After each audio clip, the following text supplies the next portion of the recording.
Yo, what's up, everyone? What's up? The mayor of knowledge and relationships is back, well, somewhat. But for now, I am back today, right, to deliver like a video for you guys because I haven't really done like a live stream with, everyone on here. So, man, let me just go ahead and get things started, man. I'm lacking just a little bit because I haven't been on StreamYard for like, I want to say a couple of weeks, but consistently, like I know I haven't done this like for a minute since we last went on our break. And, honestly, it is definitely a well needed break, which comes like to this topic of why I encourage people to be you and not let others change your path. Okay, so hold on for a second. Make sure we're connected. We're connected on Facebook. Okay, connected on my personal Facebook accounts. We are also connected on our Knowledge and Relationships YouTube live stream and Twitch, and we're also connected on Rumble as well.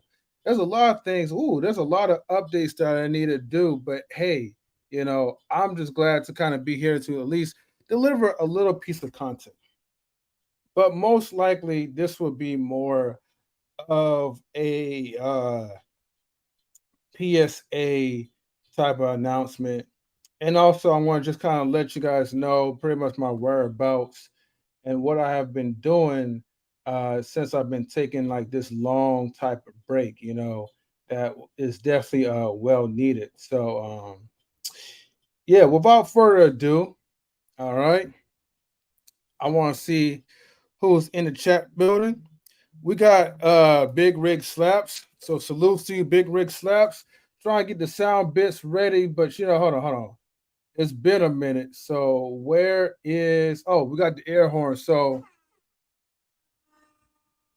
all right. Definitely got to do some more stuff to it, but hold on. So we could actually make this a little bit louder. But thank you for tuning in. All right. We're going to get started. Matter of fact, I got to play some music.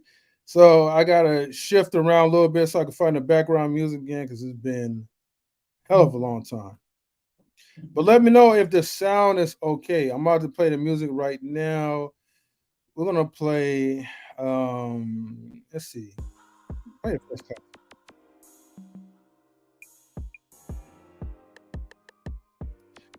All right.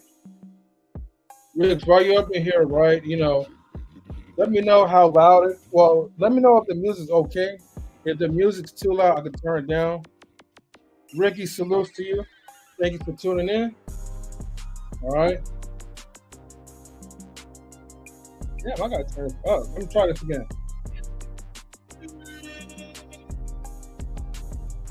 All right. It says cool. All right, man. So let me go ahead and just get started, right? So the boy's been MIA for a minute, man. And, likewise, is mostly like due to like, just taking a long, well needed rest from doing content creation.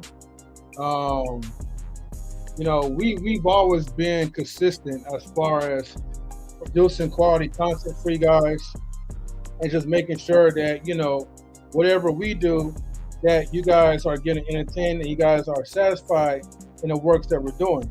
Although their mistakes are going to come along the way in doing content creation, because no one's never going to be perfect in doing so, but just doing the best that we can to making sure. Oh, I said turn down a little bit. All right. Let me just turn down to 10. Okay, thank you, Riggs. And just making sure that, man, like, you guys are satisfied with work we're doing. But, along with this break, all right, for me personally, like, I've been dealing with like, trying to work with my health. So personally, like, I'm trying to get my blood pressures at a normal range, if you know what I mean. And, I don't mind being transparent with you because, you guys are family, man. So I'm going to keep it a buck 100. So with me dealing with high blood pressure for the past, like, few months, I decided to take some action, take some change or whatever into my own personal health. And I decided, you know what? There's a lot of things that I need to cut off. One, it starts off with having a proper diet, making sure that, you're eating less to no processed foods as much as possible. And we already know in the United States, man, like everything that you buy, like, overseas, I'm not overseas, but at the stores, bro, like it's ridiculous, high sodium counts and all that. Rick says, bro, I take 4 pills a day. Man, I hear you, bro. And here's the thing, man. That's what I'm trying to avoid. Taking and I know I can't really say this too much on YouTube because YouTube will flag me for misinformation. So I gotta be careful of that. He says I'm guilty of processed food. No, I think we all, like, what I mean, we're all guilty of what we put in our bodies, knowing that it's not really nutrient efficient for us. But the thing is that we eat sometimes to survive, and we eat because we're used to accustomed to things. So before I even get to the main spiel, right? So I was at, believe it or not, I was like 245. All right. That was like pretty much the heaviest. And the reason why I'm saying this, right, because, a lot of times when you're producing and you're delivering content, and this is not me trying to guilt nobody out, but you're always constantly sitting. Like right now, I'm sitting down.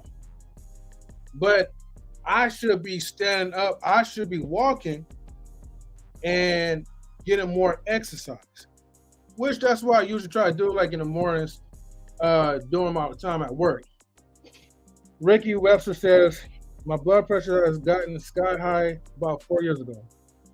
I lost 9 pounds and been good since then. Thank God.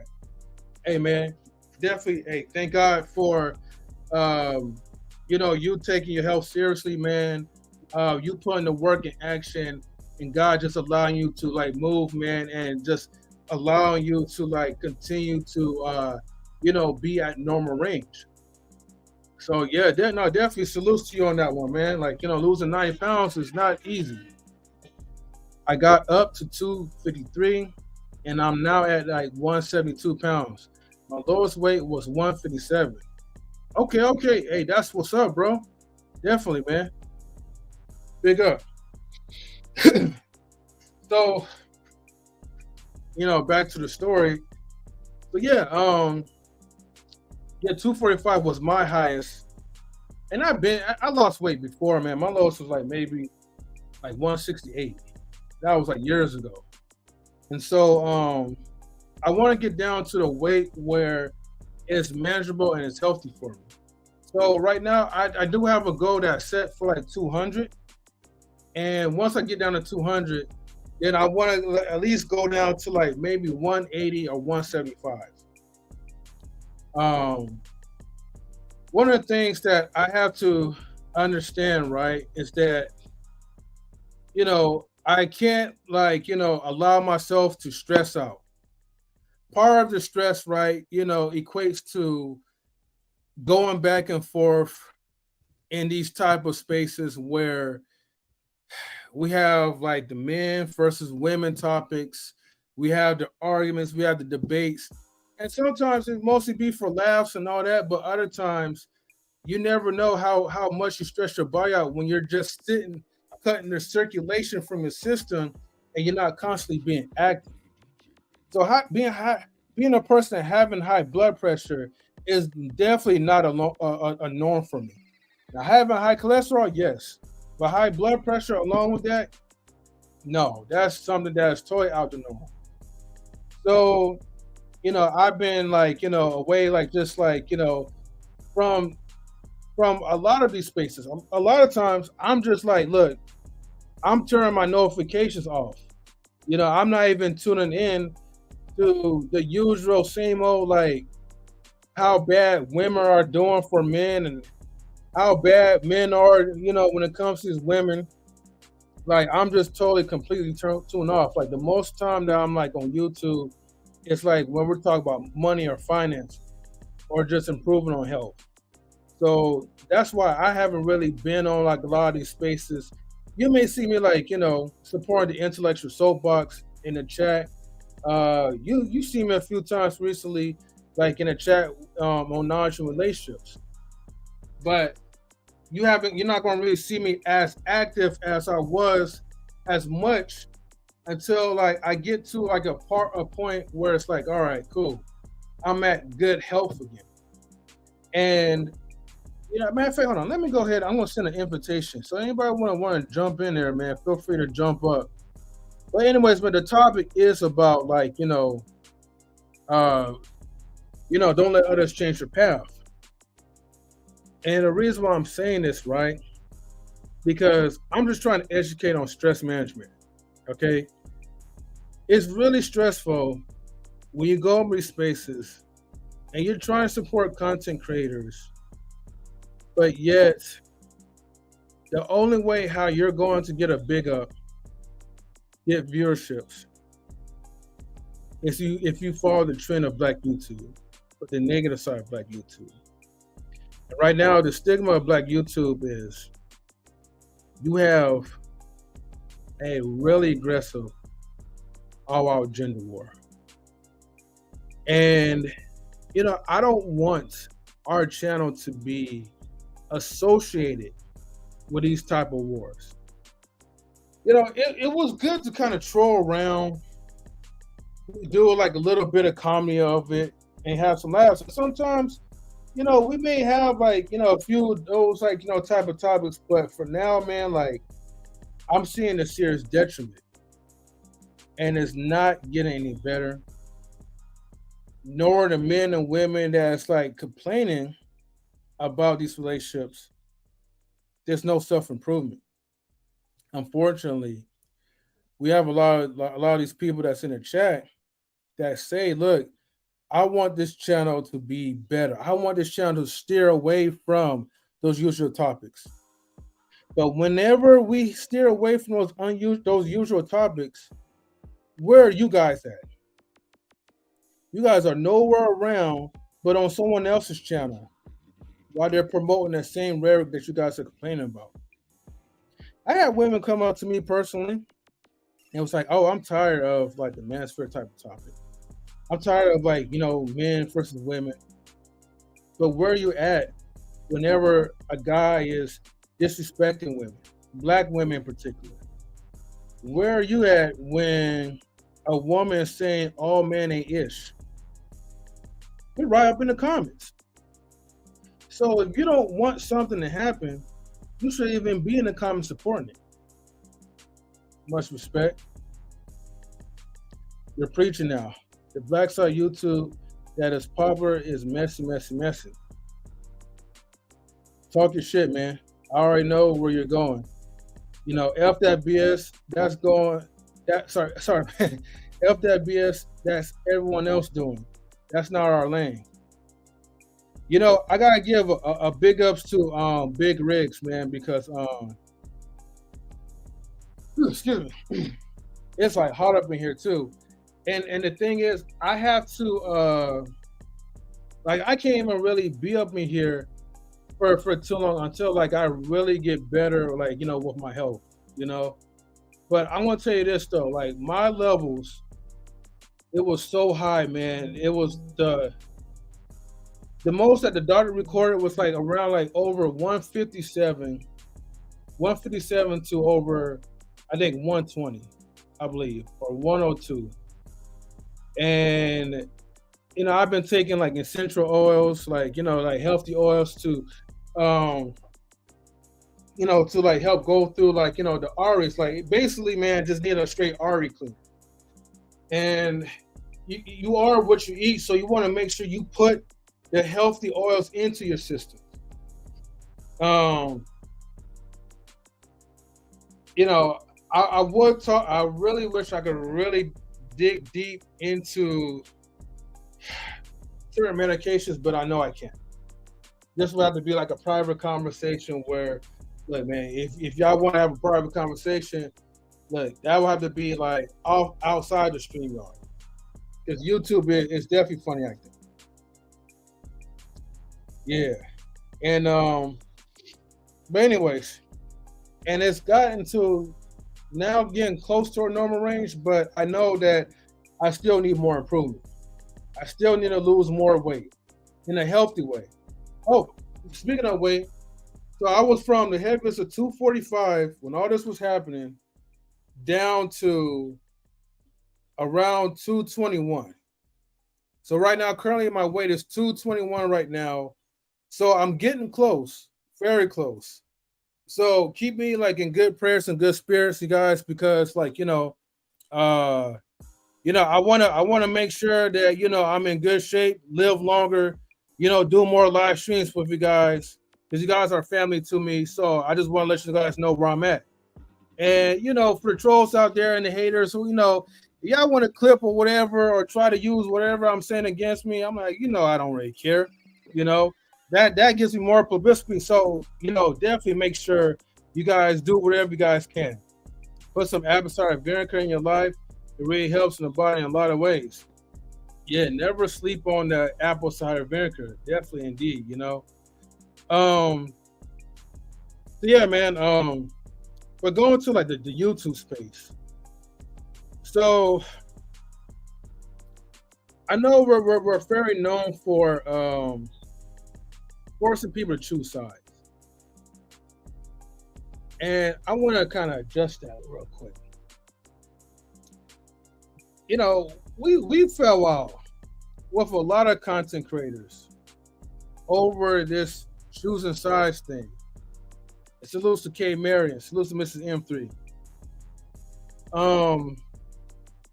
Because maybe one person had beef with somebody, now you don't like that person, or maybe one of our team members said something that was offensive. Now you don't like the whole entire team and the group. Now you don't want to support. Now you don't want to get the likes up. Matter of fact, get the likes up while you're listening to us. So, you know, yeah, I'll never call out names or whatever, right? But y'all know who you are. And if you're those type of people, I'm just gonna say it like this. Normally I would just say like fuck you, but I'm not that type of person. The way how I'm trying to move right now in this, especially in season 3, you're gonna get a more calmer version because I have to. So sometimes, man, like, you know, with the sunglasses, man, like, you know, I might have to withdraw the sunglasses because I don't want to get too hot-headed. You know what I mean?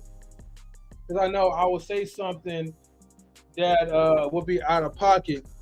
But definitely, never regrettable. Because that's who I am. But for the sake of my blood pressure, I can't involve into myself around with spaces that is going to be super combative. Or am I going to allow somebody to come up into our platform under my watch and then try to be super combative while we're trying to do a live stream? I will remove you guys instantly. I don't care if you're a guy. I don't care if you're a woman. Okay? If I'm up here as the host and y'all doing this stuff, I'm removing you out from the platform. So, with that being said, man, like, Knowledge Relations wasn't supposed to be a platform where we fall into the manosphere rhetoric. You know what I mean? Like, we're not, let's see. Oh, he said, man, they cut their water off fast. Oh, what happened, Big Riggs? But yeah. Hopefully we're still, hold on, let me make sure we're still live. We're still good, Riggs? I just want to make sure.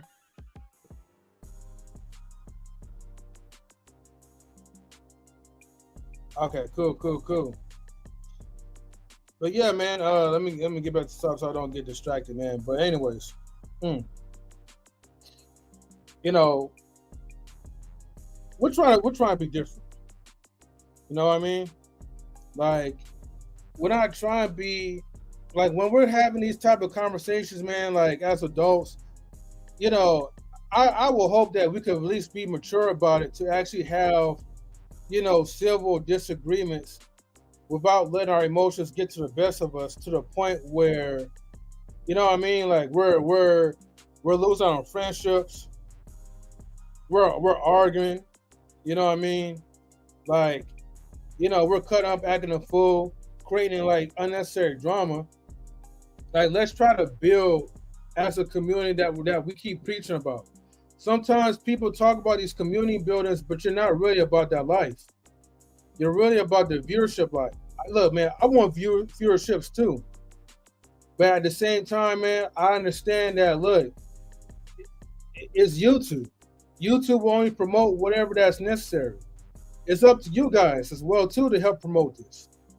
When people act up, you got to cut their water off fast. We're trying to build around. Oh, yeah, that's what I'm talking about. Yeah, definitely.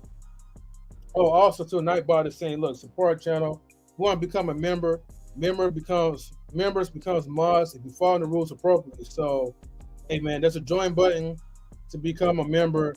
Daryl Long's a member, so salutes to him. You could be a member too, man, at a low price. But yeah, man, like, look, I'm just trying to. You guys can come up there if y'all want to, man, and just build on this one.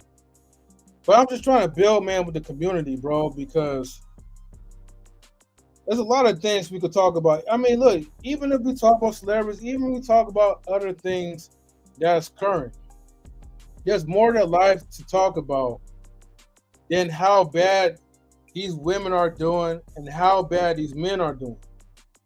If anything, if you really want to talk about relationships, why don't you talk about the things that that other blacks are doing that's actually uplifting and leading and teaching our brothers and sisters how to build strong unities.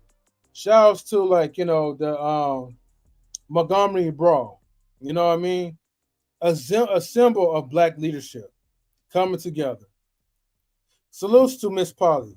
Miss Polly, thank you for tuning in. Good to see you as always.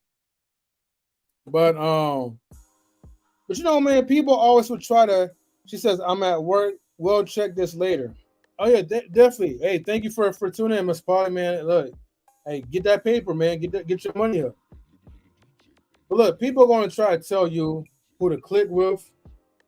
They'll try throwing suggestions. But look, man, if you want to make content, do what works best for you. Okay? We understand there's rules, there's regulations that we have to abide by. But if that's not your lane, then hey, try to find some other gig to try to do. YouTube is not easy work. It is indeed stressful. Okay? It's very time consuming, and you got to make that commitment. Even me talking right now, look, I feel like, man, I need to catch my breath a little bit, you know, and just take a breather.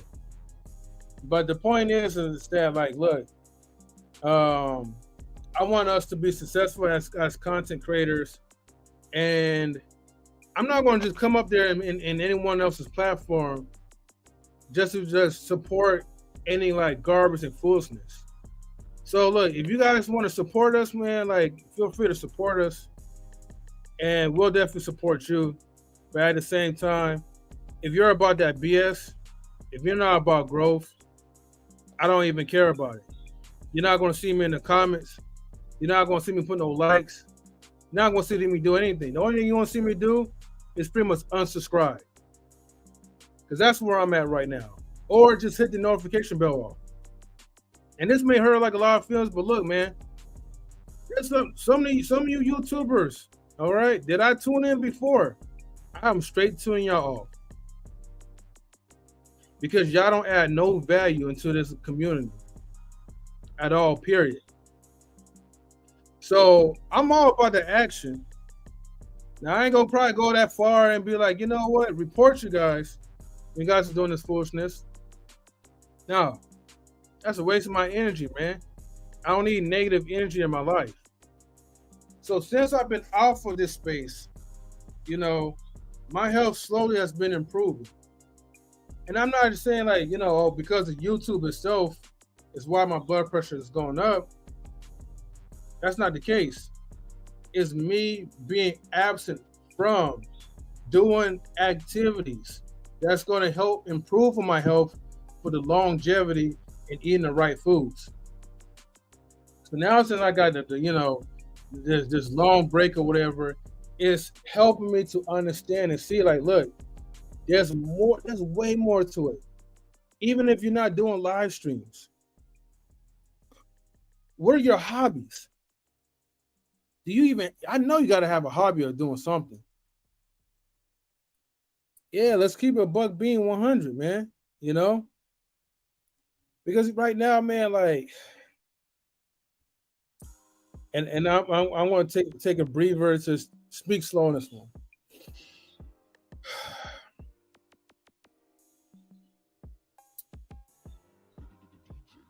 You content creators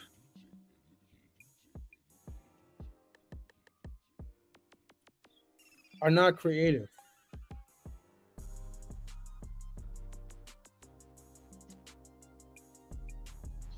I don't think you know what it means to be creative.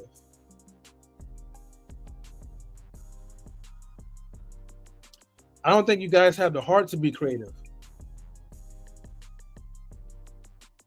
You have no talent, basically. And I should have told you guys a long time ago.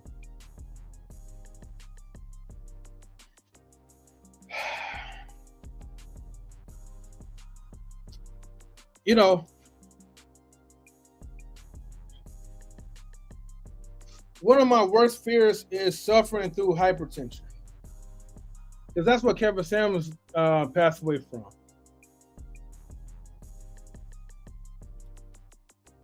Drinking all those Red Bulls, arguing with these women, low quality women, and just not really taking care of your health like that. I've been bringing Big Rig Slap in the building. Big Rig Slap.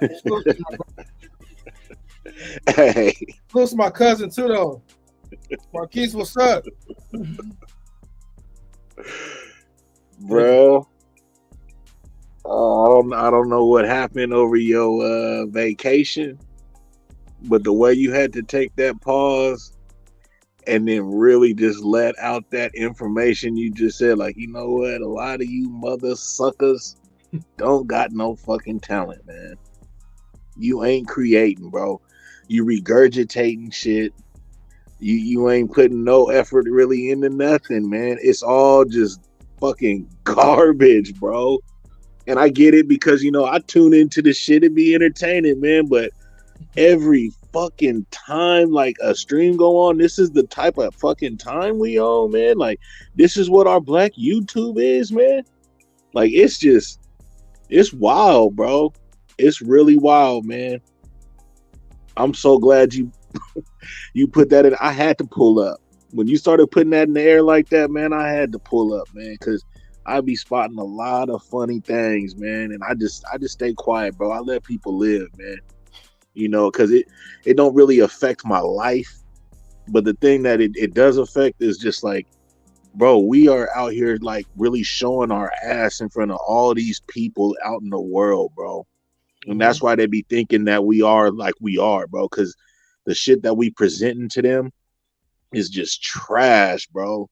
And we are really better than that, man. Like, we're so much better than that, but it's just like for the views and the clickbaits or whatever, like, I'll pull up on you and whoop your ass, or these black women are this, or these black men. I mean, it's crazy, bro. I don't see no other race of people doing that to each other, bro. And if they do, they ain't doing it on the screen like that. Like, what is this, bro? You know what I'm saying? And you're right. When you have good topics, bro, and you speaking on something and really pushing something forward, ain't nobody to be seen, bro. Ain't nobody to be seen. You know what I'm saying? Look, I'm gonna tell you like this, man. You know, I talk to my boy B all the time. You feel me? Shout out to EazilyRigged. You know what I'm saying? And the thing is I be, you know, I'll tune in and watch these other channels, bro. You know what I'm saying? Just to kind of see how they do their thing, they talking points, how they get down, what they're putting out there. You feel me? Because they're the popular ones, right? These are what everybody be looking at. And the cold thing is, bro, I be seeing all kind of people, bro, that be in our circle spending money all day long with these cats, bro. And then when I see streams coming from the fam, Knowledge, Intellectual, and everything, I don't be seeing it, bro. I don't see that same type of love and that same type of financial give and shit. Like, it really be like, man, bro, what is this? You know what I'm saying? So everybody want to support, like, you know what I'm saying? And you can support who you want to support, bro. But I mean, when you act like you really part of something, man, and you for pushing something, show that love to everybody, bro. You know what I'm saying? Like, when I first came on here, man, and was getting down, you know what I'm saying? I did show a lot of little love, bro, financially. You know what I'm saying? With a few people. But the thing that I started to realize is, you know, a lot of the shit that people was kind of putting out there, it almost was getting contradicted, bro. So I'm like, hold on, man. You know what I'm saying? Like, are these people really for what they talking about? Or is it more just like, you know what I'm saying? I'm going to put some shit out there, cash me out, you know what I mean? And just to whatever, you know what I'm saying? And I'm not really the type of person to just be giving up my money like that. You know what I'm saying? But if I see somebody, you know what I mean, doing their thing, or even somebody kind of down on their luck or something, man, I don't have no problem with it, especially if I got it, bro. You know what I'm saying? That's just the type of person I am. But the thing that I just noticed, a lot of these content creators, man, it's just like a cash thing, bro. Like, everybody just want to get cashed out. But you ain't putting nothing out there. You know what I'm saying? And I saluted, you know what I'm saying, Daryl, because when I first seen Daryl, bro, that dude used to do some type of streams, bro, that I was like, man, this dude is really talented, bro. And he knows it. I used to get at him being like, bro, you a cold dude, bro. Like, you do shit that's like I'm watching TV. You know what I'm saying? Like, he would put on streams, bro, and he would, you know, he would get really into it, bro, like the backstories and everything, you know what I'm saying? But, you know, it's just like now it's just like a lot of people, man, it's like everything is just, I'm watching Fight Club type shit, it seemed like all the time, bro. You know what I'm saying? And it's like our people are so much better than that, bro. And that's why when I do fuck with the team, man, you know what I'm saying? I like the type of shit that be going on because I don't be seeing that. I don't see people just hella going back and forth with each other or trying to call each other out or trying to disrespect each other or dox them. You know what I mean? Like, that doxing thing is crazy, bro. That shit'll get you deleted. Like, I don't even understand why they even started playing like that. You know what I'm saying? But that's what you get out of our part of YouTube, bro. And it's just like, wait, disgusting, man. And I'm just glad you calling this shit out like you calling it, bro. Like I had to speak on some shit yesterday in the 84 stream, you know what I'm saying? Because you get people that really just come into these panels, bro, and they ain't being genuine, bro. You know what I'm saying? It's almost like they come in just to derail the conversation, man. You know what I'm saying? It's like, what are we doing, man? Like, what's the purpose of this? You know what I'm saying? Like this, I'm not trying to fight with you. I don't want you trying to fight with me. You know what I'm saying? Everything ain't a debate. You know what I'm saying? We just having conversation. I don't need to be right. You know what I'm saying? I'm just having a conversation. You may say something that may sprinkle me in a whole different way. But now if you're talking to me in a way to where like everything I'm saying is wrong and everything you saying is right, I'm going to cut you off. Then we can't even have a discussion. You see what I'm saying? So it's just, there's just ways of doing it, bro. And we really just need to improve. And if motherfuckers ain't gonna improve, like you said, man, you know, it's easy to just go ahead, hit that unsubscribe, let them be in all their glory. You know what I'm saying? The best luck and love to everybody. You feel me? But this shit is just wild, man. I just think for this being like the third or so, fourth year of me, you know, rocking with YouTube, bro, I'm still seeing the same fucking fuckery subjects, bro. And it's usually man and woman. When I'm on the streets, I don't hear no discussions like that. None. You know what I'm saying? Nobody's having no discussion like that in the real world. And then the people that are speaking on this shit, they all single. It ain't like they a gang of M3s and shit speaking on it, you feel me, that is married, you know what I'm saying, and is going through the real struggle every day of a marriage, of being with somebody. Like that shit is work, bro. My longest relationship is like, you know, 10, 12 years, bro. That's just work. You know what I'm saying? Like, talk about the work to keep the relationship going. What that entails, not all the blaming and all this, and you know what I'm saying? Like, that shit is wild, bro. That's easy, bro. It's easy to put the blame on somebody or to say what they doing ain't good enough or whatnot. You know what I'm saying? That's easy. But it's like, talk about like what it takes to make things work, and not just sex and shit like that. I mean, just real shit, bro. Like really getting to know your partner, man.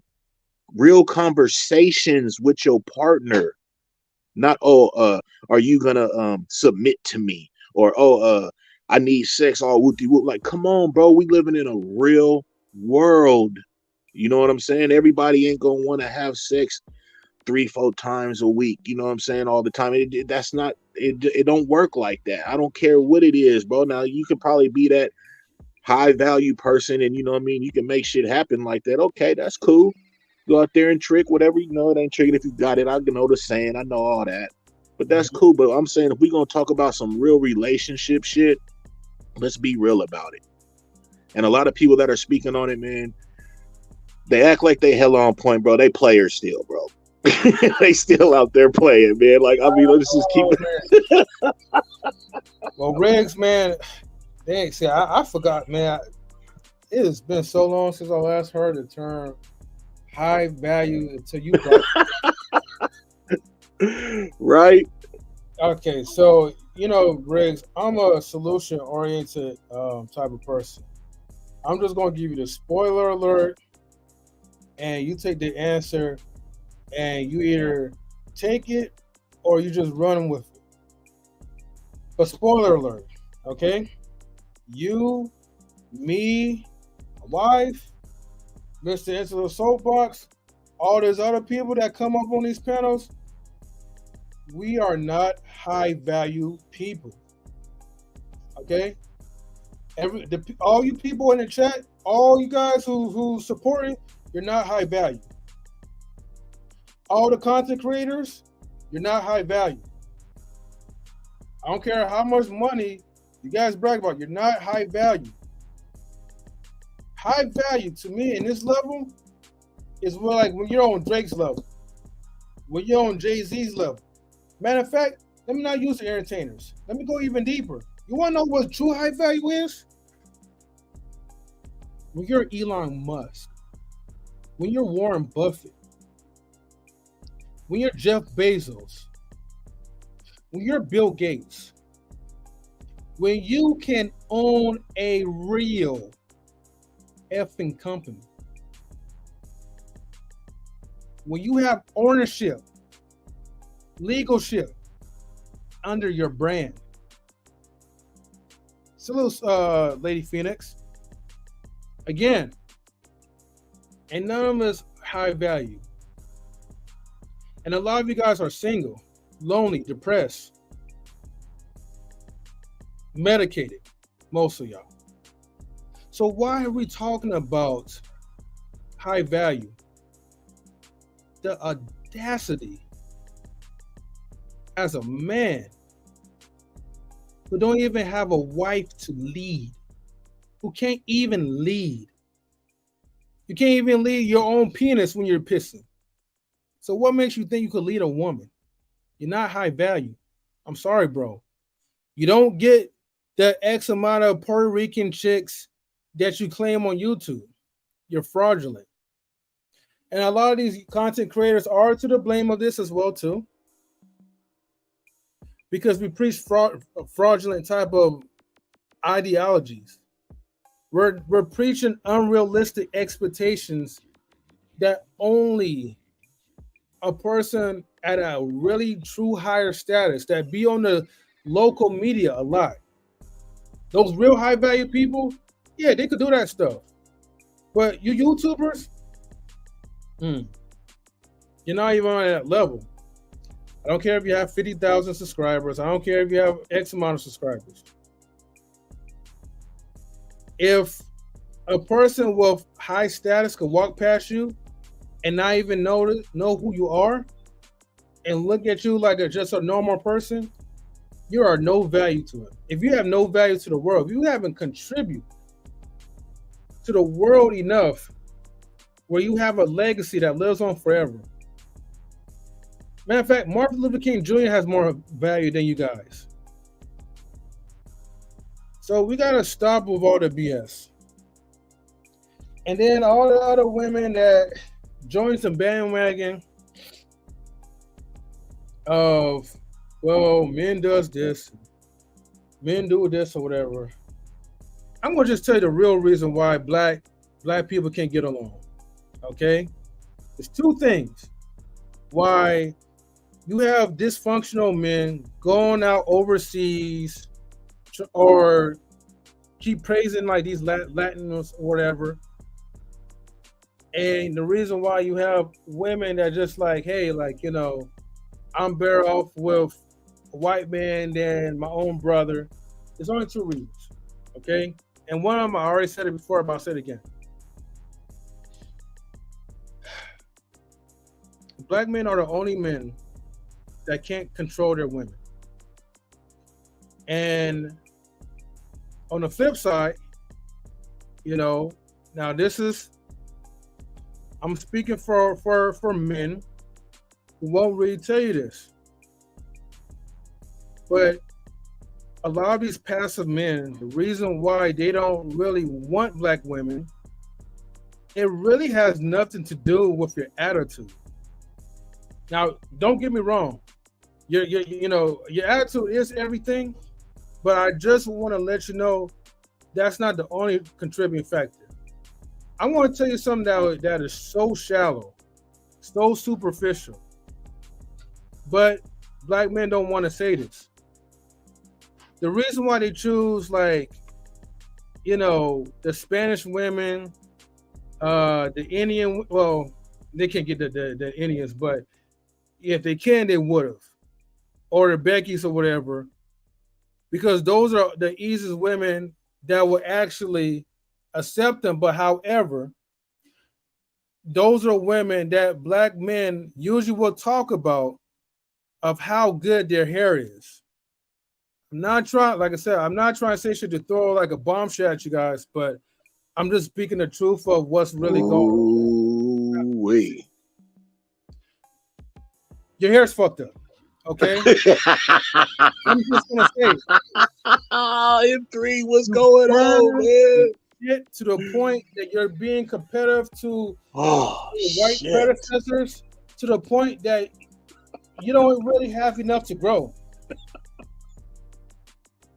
That's why they put all these products out there for you to keep messing your hair up.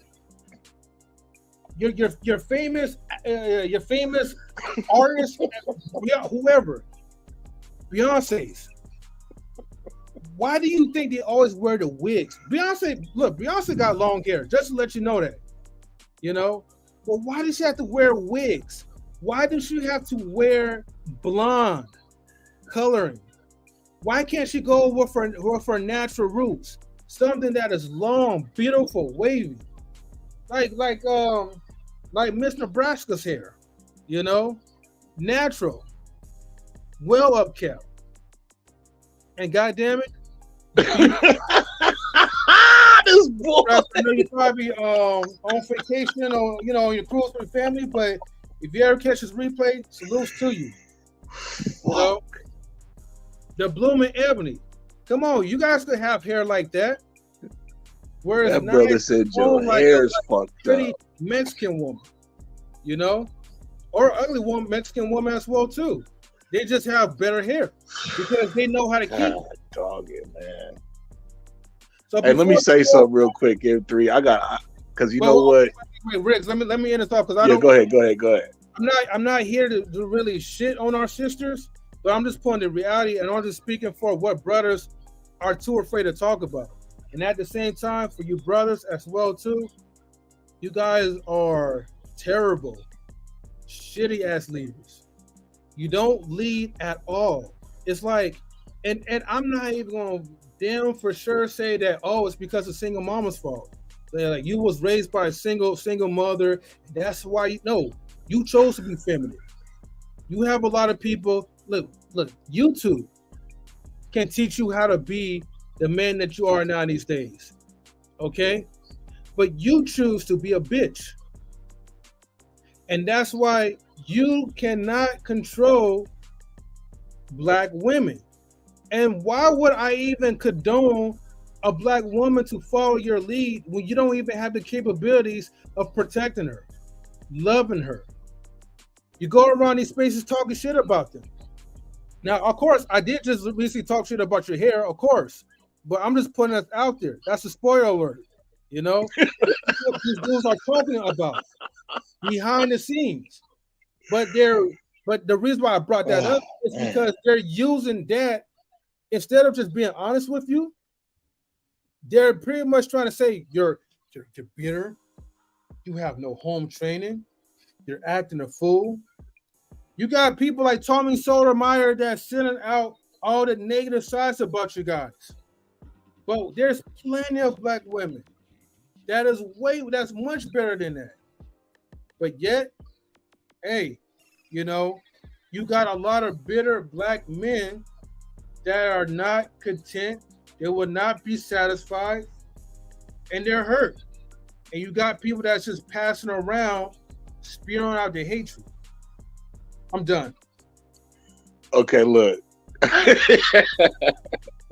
This always happens, man, when I come up, bro, and it's like, damn, man, are these dudes talking about me? Because it should be really hitting home. And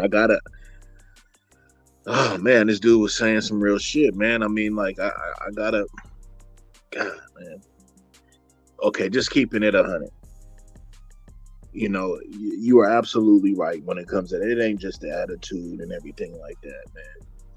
And does the hair have it has a really big issue with me, man. Like, I have a hair fetish, you know what I mean? I love a woman, you know what I'm saying, with her hair, man, long, beautiful, whatever. I mean, I just love a woman that rock her shit, you know what I'm saying? And it's the truth, man, you know what I'm saying? It's just like, and then when it comes to the men and the leading and stuff like that, man, I gotta be guilty in that too, bro. Growing up, I was guided in a way to where, like, I didn't do shit for no fucking woman, man. You know what I'm saying? She had to do basically what I wanted her to do to have my type of attention. You know what I mean? Like that whole just mind frame of, AOB, where that came from. You know what I'm saying? If you know the abbreviation, you know what I'm saying? But You know, that's the route I was going, bro. And it's like, it didn't take to damn near, I was coming into my 30s, man, to have a different, you know, mind change. You know what I'm saying? So it's true. And there's a lot of brothers, you know what I'm saying, that I grew up with that same type, because we was around each other. That was the game. It was in our music. It was in how we acted. You know what I mean? We was disrespectful assholes. You know what I'm saying? We wasn't thinking about leading a woman, loving a woman. None of that, bro. You know what I'm saying? So I'm glad I'm completely out of that. You know what I'm saying? I have a different mind frame of that. But man, it's just true, bro. Like, and it's not a blame game. You know what I'm saying? It's just taking accountability, bro. And when you say those type of things, man, and I get to laughing and shit because fuck, I don't know what else to do. It's like you done pulled my covers, you know what I'm saying? So I laugh, you know what I mean? But I don't have no problem, you know, being transparent, man. You know, I come onto these panels, bro, and have these discussions, and I don't mind putting myself out there when, you know, something is said and it hits home, bro, and it's the truth. You know, I'm not gonna lie. You know what I'm saying? I'm not gonna put something out there to make myself look, you know, a certain way. You know, and things that I say, you know, people that follow me on Instagram, they see it, bro. I ain't lying about shit. You know what I'm saying? And I just let you in certain parts of my life, bro. And it's out there to be seen. You know what I'm saying? Mm-hmm. But, you know, I don't put nothing out there that's fake. I don't put nothing out there to try to gain attention. That's just me. You know what I'm saying? And that's a part of me. You know what I mean? And I just know that a lot of people, you know what I'm saying, you know, they get on, you know, these forums and like, you know, from Instagrams or YouTubes or whatever social type of sites, bro, and they feel they need to put something out there, man, like they got to look a certain way. And that's cool, but I'm older than that, you know what I'm saying? And, you know, what's up to B-Eazy, man? And it's just good that you brought that up like that, man, because it is true. And you know, those are factual things, and not every man is like that or whatever. But I mean, from what you said, bro, that hit home with me in both cases, with the woman and the man.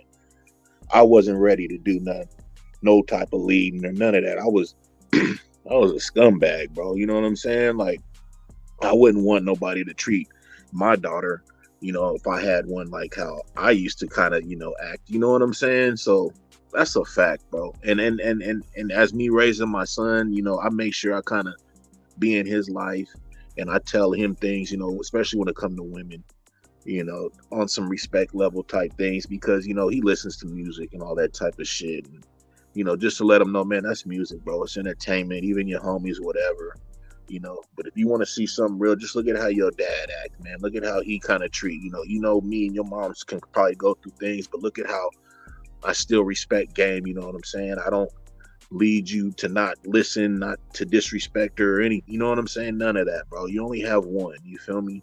And it's just like, you know, that it's a big part, bro. You know what I'm saying? And we gotta guide each other right, bro. All of us, man. Like, we just gotta, you know, come together like that fucking Montgomery, Alabama thing, you know what I'm saying? We gotta come together, bro. We gotta do that all the time, though, man. Like, not just because, you know, a bad situation. We just need to get on code, man. You know what I'm saying? And we would all just be fucking so much better at people, man, and so much better with each other. Because, like I said before, Black people, we are a very passionate people. We're a very, like, forgiving people. You know what I'm saying? We will let anybody into our circles. You know what I'm saying? Like, you get around these other people, bro, they ain't letting us in like that. You know, they're not. You know what I'm saying? And we as Blacks, bro, we have no problem with it. Look at how many people use our slang words, bro. You know what I'm saying? I mean, just to keep it 100. That N word is in everybody's vocabulary. Asians, Mexicans, whites, everybody's. You know what I'm saying? Because they be around Blacks. You know what I'm saying? And, you know, okay, But that's just how forgiving of a people we are. You know what I'm saying? The other people, bro, I don't be seeing it like that. Let the roles reverse. It ain't going down like that. I seen Mexican forums where they got mad because dude was like, man, these Mexicans them shot at my car. And the Mexicans mad like, hey man, why you gotta say these Mexicans like that? Like, what do you mean? You guys are Mexican, bro, and I ain't calling y'all no derogatory name, you know. Just yeah, but you don't gotta say Mexicans like that, man. Y'all, anytime y'all talk, y'all saying the N word, or anytime y'all get upset at somebody, oh man, fuck that nigga. You know what I'm saying? It's just it just flows off the tongue, bro. You know what I'm saying? But that's how forgiving. What's that? I said a little too loosely, you know? Yeah, I mean it is, bro, and I agree. But that's what I'm saying. We're such a forgiving people, bro. But it's like we need to forgive ourselves, bro. You know what I mean? Give that same love to your brother, bro. You know what I'm saying? When he come through the hood or something, man, don't look at him like he a turkey sandwich, bro, and a lick. You know what I'm saying? Like that's how we look at each other, bro. It's like it's crazy, man. You know what I'm saying? And I only say that because I felt it so many times, bro. You know what I'm saying? And it just kind of pisses me off because it's like, man, we look like each other, bro, and I gotta worry about how you trying to size me up or or line me up. You know what I'm saying? Mm-hmm. So, you know, I just really appreciate you kind of pulling that out the bag like that, bro, because, you know, not everybody just gonna come like that, man. They won't, especially on a panel, especially on YouTube, because they'll be too afraid of how everybody gonna take it or whatnot. And sometimes you just gotta jump out the window, man, and just be like, fuck it, you know, this is what it is. You know what I mean? If you rocking, you rocking. You know, I understand, man. Like, you know, and I don't blame people for not want to speak up. I mean, you know, we got real life situations going on. Most of us, we have jobs, we have work. We can't say, I mean, look, things I'm saying right now, can I say that at my place, at my space of duty? Absolutely not. Can I say the things that we're saying right now into a group of other people in the corporate world? No, you would get fired. You know, they would me to you so quick. You talking about like your water bill or whatever, right? Your lights will be cut off like that, you know, with the quickness. But see, that's why like I created a space, knowledge and relationships, because I knew there was a lot of people. Initially, I did it for men who couldn't really speak up and just really have the balls to say what they needed to say without dire consequences. But then at the same time, women, they go through a lot too. They're not the ones to blame like for your problems. Sometimes, man, we make bad choices, man, and sometimes our bad choices can feel like, oh, it's the white man's fault. It's the black woman's fault. You know, the system is keeping me down. But sometimes, man, it's about what you do, like your path. Or maybe you keep listening to certain people, keep allowing people to get into your ear when it comes to relationships, especially single people who don't have no good experience in relationships. Phoenix says, it's something how I heard Colombian people degrade Mexicans. I don't understand why, but I've had African men seriously degrade me. We're all the same game. B-Eazy says, I do blame people for not speaking up. Silence is complicity. He says, you don't have to speak up about everything. Pick your battles. I hear you. I'm sorry, complacency. So nah, he's right in that, and Sophia right too, man. I've known, you know, I got a lot of Mexican partners, and oh no, compliance, my bad. And I noticed that that's a fact, bro. Like a Mexican, when it comes to like the other Latino races, bro, they look at almost like the Mexicans like as if they're the bottom of the barrel, bro. You get around, you know, Brazilians, Puerto Rican, anything that is with the the Latino, whatever, you know what I'm saying, Spanish, Salvadorians, whatever, like they look at the Mexicans, you know what I'm saying, as if, oh, you know what I'm saying, don't call me no Mexican, you know what I'm saying, like they're bottom of the barrel or something, bro. She's absolutely right. And I've heard that, I got African partners too. You know what I'm saying? San Jose got a nice little African community, you know what I'm saying? And they are taught, you know what I'm saying, in a way to not really deal with the Americanized, black dudes and shit like that. You know what I'm saying? And they've told me, you know what I'm saying? Because of, our traditions out here and how we act, like kind of like what I was saying when, if we talk to somebody from a whole different country or whatever, we don't know they get down, you know what I'm saying? And we don't know what exactly they're going through. But, when they see stuff that we do, I guess it may put them in it spooks them, like, man, they gangbanging, they doing this, they shooting each other, our tradition ain't like that, you know what I mean? Don't be around them, you know what I'm saying? So what Sophia said was fucking on the money, bro. Oh wait, hold on. I gotta do. I forgot to do this to you earlier, but B-Eazy, just want to make sure do a verification real quick. What up, B-Eazy? Oh damn! Bruh, I miss a couple streams, and they like. I'm surprised I still got a wrench. Hey, I pulled up to places and my wrench was gone. That's why I'm like, damn, y'all don't know me. I had to pull you up like TSA one time. You know what I mean? Got you, bro. Man, you gotta. But to be honest, B, though, you would be somebody that they would take their avatar though to pull some bullshit though. Yeah, that's real. That's why I do. I will keep that 100. I could see somebody pulling your shit to, pull a move, man. Yeah, protect the platform, bro. I respect it. Hey, do you hear man, it's kind of hot, bro. Is the fan hella loud in the background? Oh, you hear my fan? No, mine's. Do you hear mine's hella loud? No, I don't hear it. You good? No, I don't hear it. Okay, good. Because I was like, damn, it's hot, bro. But you know what I mean. And I just joined in because I'm kind of randomly M3.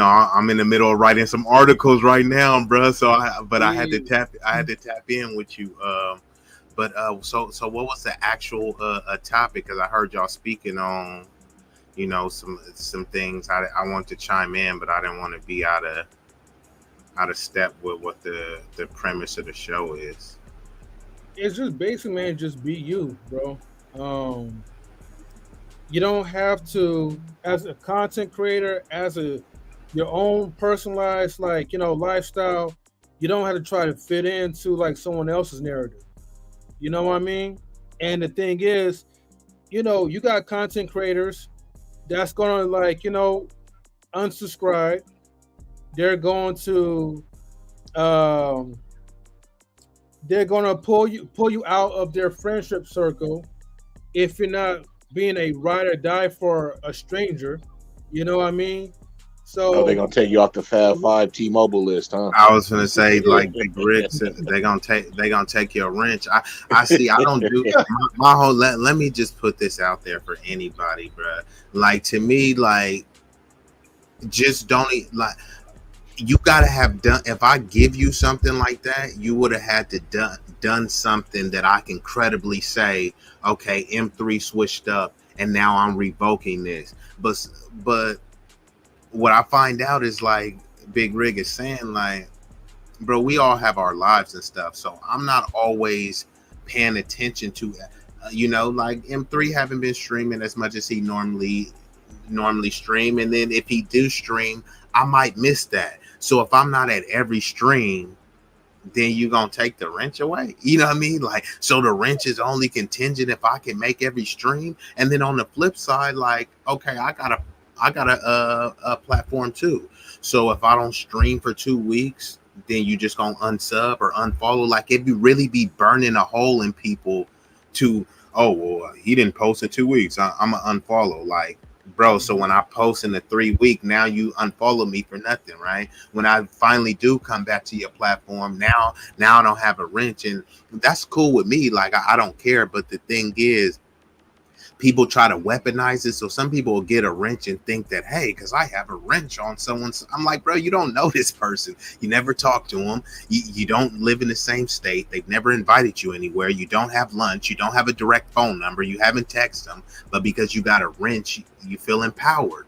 So people will be trying to talk to you a certain type of way. Then they'll try to make it seem like they hurting your feelings by taking the wrench away. It's like, bruh, it's like some little like wrench politics when people be on with the on YouTube. It's very juvenile. But I just be laughing, you know what I mean? Also, I had one dude take a wrench because he was saying something and I'm disagreeing with them. And then they took the wrench and then they was like, they said, I took the wrench because somebody told me that when you give out your wrenches to your moderators, you don't want to have everybody that says the same thing as you because it will seem like an echo chamber. But I was like, bro, I was disagreeing with you though. Hey, they liars too, bruh. So after I said that, they gave the wrench back, and I was just like, bro, just don't even give me the wrench, bro, because like what is this, bro? Like, I'm cool with Big Rig, so I'm following them today. Oh, Big Rig, I didn't agree with you on this point. Unfollow. Oh, he said something cool. Follow again. Oh, Big Rig on that shit again. Unfollow. Like, bro, how old are we, bro?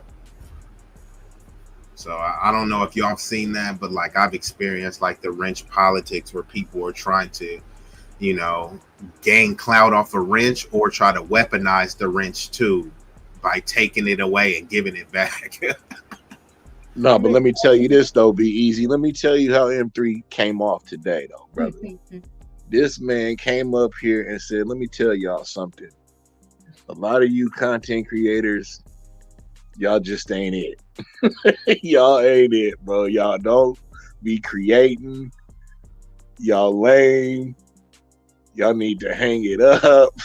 I'm like, what's up with bruh today, bro? He just came through with the ism too tough today, man. He made me jump up on the panel immediately, man. I don't know what's been going on with M3. He been taking his break, but he came back with no mistake, man. I tell you that much. Hey, sometimes, man, a long break, man, have you think about a lot of stuff. And, well, here's the thing. Let me also fill you in too, B-Eazy, right? So, of course, we already talked about we was going to take a break from doing a lot of content creation. I mean, you guys are more welcome to use the platform anytime y'all want to, right, if y'all wish. But for me, I personally got to take a break for health reasons, all right? My blood pressure is high, so I got to do what I got to do to pretty much not be the black statistic that always constantly have high cholesterol and now having high blood pressure.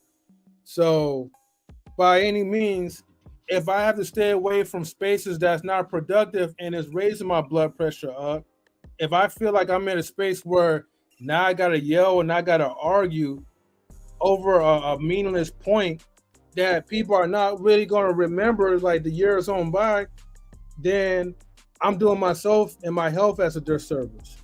Of course, you know, not eating the proper foods. If I'm eating processed junk, if I'm not doing like a lot of walks or exercising or whatever, then of course that's going to play a contributing factor to it. So of course, during my break, from the highest of 225 now to 245 now to 221, I gotta keep going to make sure that I'm staying consistent in anything that I do. And salutes to you, Wally. To make sure, and salutes to OGPatrice, greetings and salutations. To make sure I'm putting myself at a space, right? I know that. Well, that's what I'm doing, like Lady Phoenix. I'm getting close to normal range though. So I had like a couple of normal tests, but you know the doctors will try to convince you to like, you know, get on pills and stuff. But yet, of course, YouTube will not allow me to go in depth with that because then that would be labeled as misinformation. But the point is, look, I'm not about to support no talent content creators that's going to be talking about the same stuff that we hear all the time. If it's all about the manosphere type of stuff and feminism, you guys could pretty much miss me on that, you know. But anything else, I mean, heck, it could be sports that I don't even know about.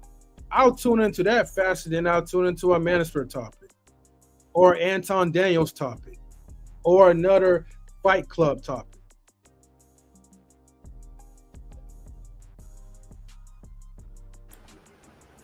Yeah, bro. All of those just be the same lame topics, bro. You're not gaining anything from it. It's just the same things rehashed. And sometimes people be, because there's a coon industrial complex, right? If you want to just like disparage your people, and all groups do it, right? It will be a panel full of white people, right? But then they'll be talking about black issues, right? Then there will be people from non-black communities, but then they'll be talking about how ghetto the black side of YouTube is, but they're sub to all of the black content creators, and then start asking them. I'm like, hey, what are some popular Hispanic channels that I could subscribe to? Could you recommend any popular Asian channels? They have nothing for you. But then when they have crickets, and then crickets, and then even the non-black channels that they point to, those channels are constantly talking about black issues or black people or use it. You know what I mean? Then what they'll do is do a black dog whistle, and then they'll talk about a bunch of random generic stuff and say, hey, my channel's not about black people. I'm talking about feminism. I never brought up black people. Then they'll say, hey, get over slavery. And then you see whether it's Nick Fuentes, Just Pearly Things, Fresh and Fit. What are they talking about?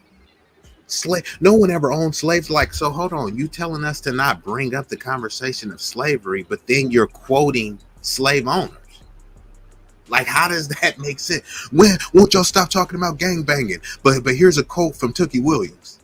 Huh? Bro, that's literally what they're doing. Man, black people, get over it. You're victims. You keep talking about slavery. And what are they doing in Florida right now? They're trying to say slavery benefited the slaves because they learned skills. But y'all told us to stop talking about it. But currently in 2023, they're still talking about slavery and remixing and crafting the narrative. They're telling you not to talk about it because they're saying, hey, look, we control the narrative. They want you to not talk about it so they can control the narrative of everything. Same thing, these same people. Why do you guys got to make everything about race? It's not about skin. It's about the character. And then the next sentence, what do they bring up? Black on black crime. Like, hold on, I thought you just said don't make it about race and skin doesn't matter. But yeah, the blacks in Chicago. Like, have you been to Chicago? No. Do you plan on going to Chicago? No. So why are you bringing up crime in Chicago? Even the people that's in the Bay, man, Oakland is crazy. I ain't been there in 10 years. But bro, you just made 30 posts about how bad Oakland is, and you haven't been there in 30 years. It's wild, bro. We gotta give them that. But that's what gets the clicks. And then look at the percentages of Oakland. Oakland used to be like 80% black. Now Oakland is mainly like Hispanic, bro. So when you see a lot of crime and stuff doing out there, they'll try to make it seem like it's all the black people. And I'll say, all right, cool. What are the Hispanic gangbangers doing? You mean to tell me that they're just a bunch of innocent gangbangers that are not robbing anyone? They're not killing anyone. They're not doing anything, even though they have more numbers, even though ask Big Rig, right? He hangs with a bunch of Hispanics. Aren't their gangs pretty organized, right? But it's all the blacks doing everything, right? These highly organized cartel, MS-13, dumbass guns and everything, bro. Well, yeah. Come on now, they're getting all of this stuff, but they're just innocent. It's only the blacks doing something, right? It's even when they bring up Chicago, it's more Hispanics in Chicago. They talk about Chirac. That Chirac label is attributed by the black gangbangers.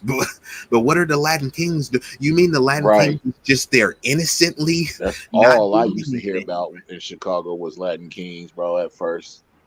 Yeah. Terrorizing everybody. Bro, they still are. The thing is it's easier. They have more numbers and a lot of them identify as white, so they get in on the propaganda, and it's kind of what the Asians do. They all get the white adjacent, and then they gang up against the blacks, and then once they get the blacks out the paint, Then you feel me? The white folks start just treating them just like blacks, and they be racism. Like Asians fought to get affirmative action overturned, right? And then now they got some Asians in Silicon Valley suing, saying that they're being discriminated against based on race. The same stuff that black people have been saying. When black people said it, they were saying, "You're victims, get over it. Systemic racism doesn't exist." All right, cool. Affirmative action out of here. Now it's a gang of Asians complaining about that stuff. So it's that's pretty much what people do. You know what I mean? Even you got immigrants, illegal immigrants over here talking about they treated us wrong at the border. We deserve reparations. It's like, do you support black people getting reparations? Well, no, but we should get it, even though we illegally crossed the border to get here and they treated us bad. We should get it. You got white men now saying they're the most victimized. Look at Better Bachelor, Rollo Tomasi, even Fresh and Fit. You feel me? That them square cats. What did they say? The most oppressed person is the white man. So hold on. You saying that when a black dude says that he's oppressed, he's not oppressed, he's being a victim. Right. And he's coming out and saying that the white dudes are oppressed. They got a country song that's super popular right now. All the dude is singing and whining, talking about, oh, I can't feed my. Remember, Dave Chappelle did a skit. I can't feed my family. You right. Feel me? I can't do this. He said, man, black people been on that. It's a bunch of white dude countries crying, talking about how the government is corrupt, how they can't, they can barely make ends meet. I was like, oh, the same stuff black people been talking about. Right. No one is calling them a victim. No one is calling them a victim. They're praising. Right. They're like, yeah, man, we really need help, man. And it's like, okay, but when we said the same thing, you said pull yourself up by your bootstraps. Because they expect for us to be like this tough type of group that we supposed to have everything all in together.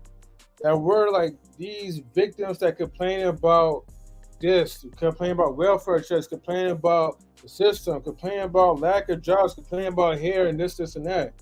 And unfortunately, we allow ourselves to get disrespected because we became an open target when we keep talking about each other.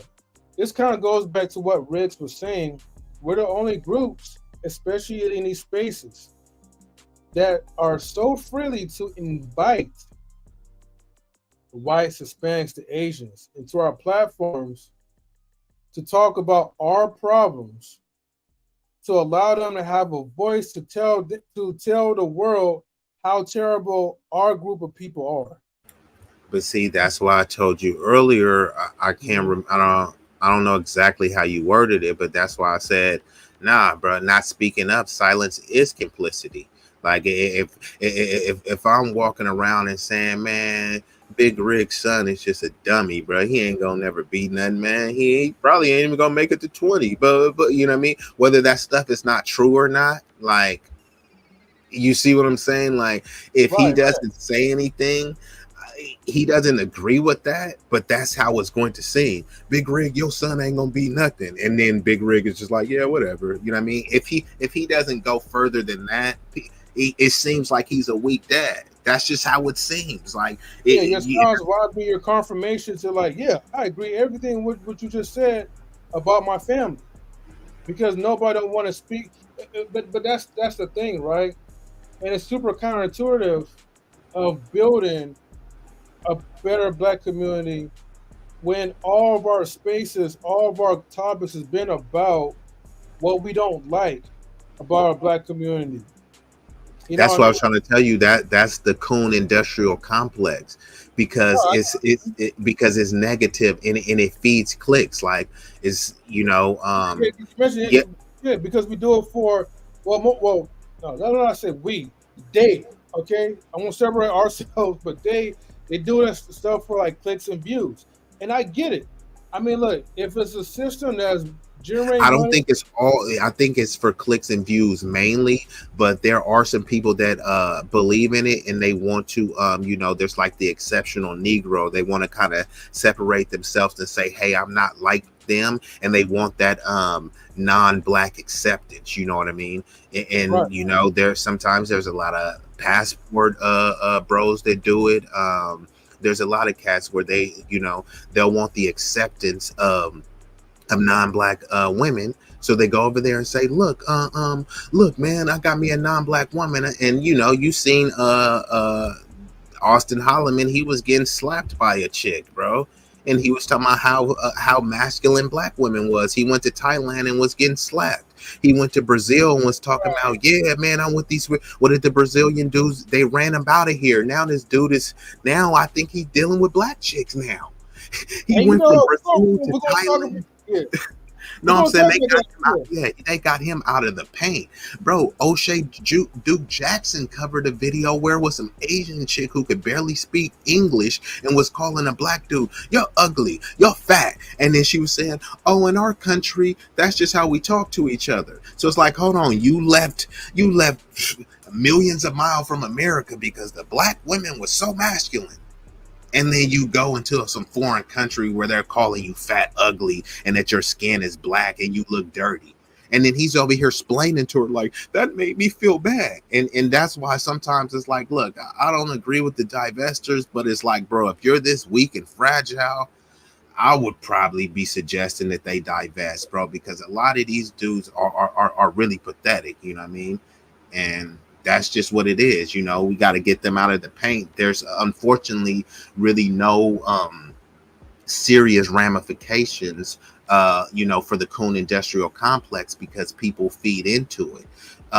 They have these elaborate plots where they do skits.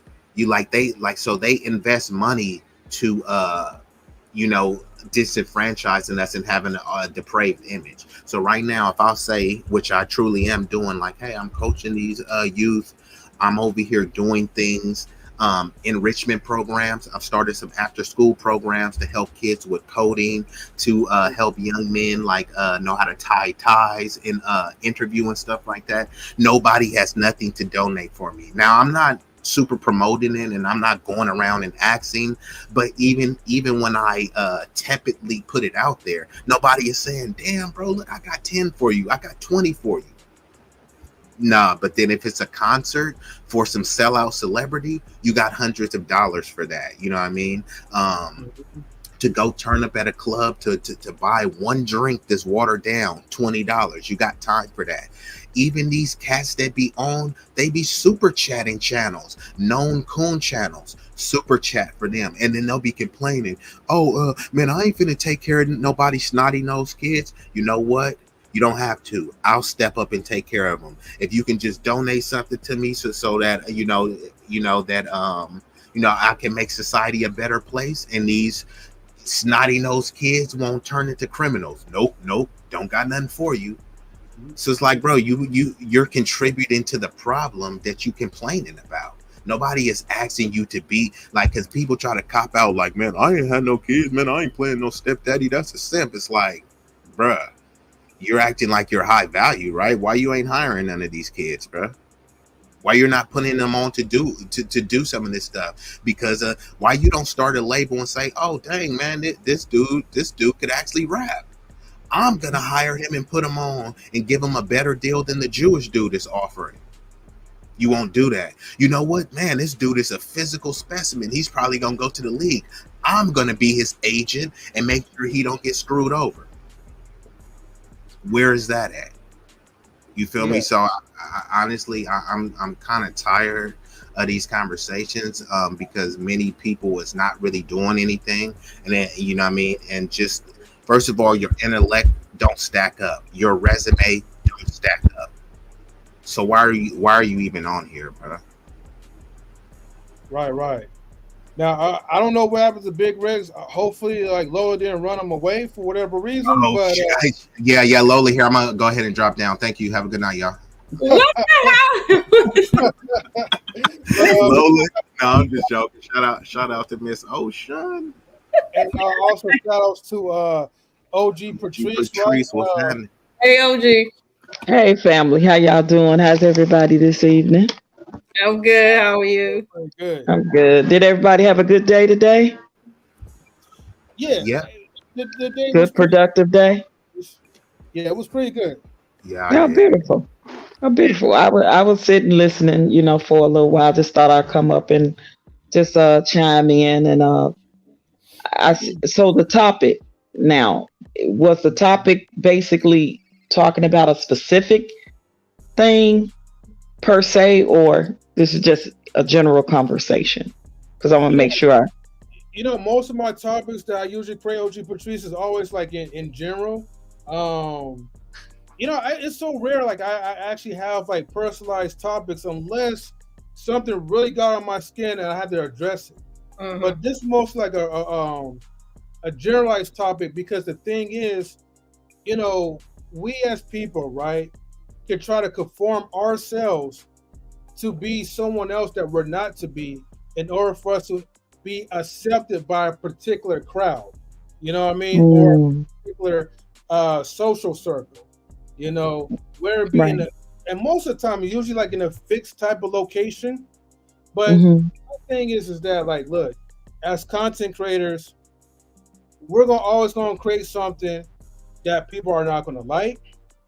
We're gonna create something that people will like, but it's never going to be something that is really consistent to where like you're gonna have a straight balance.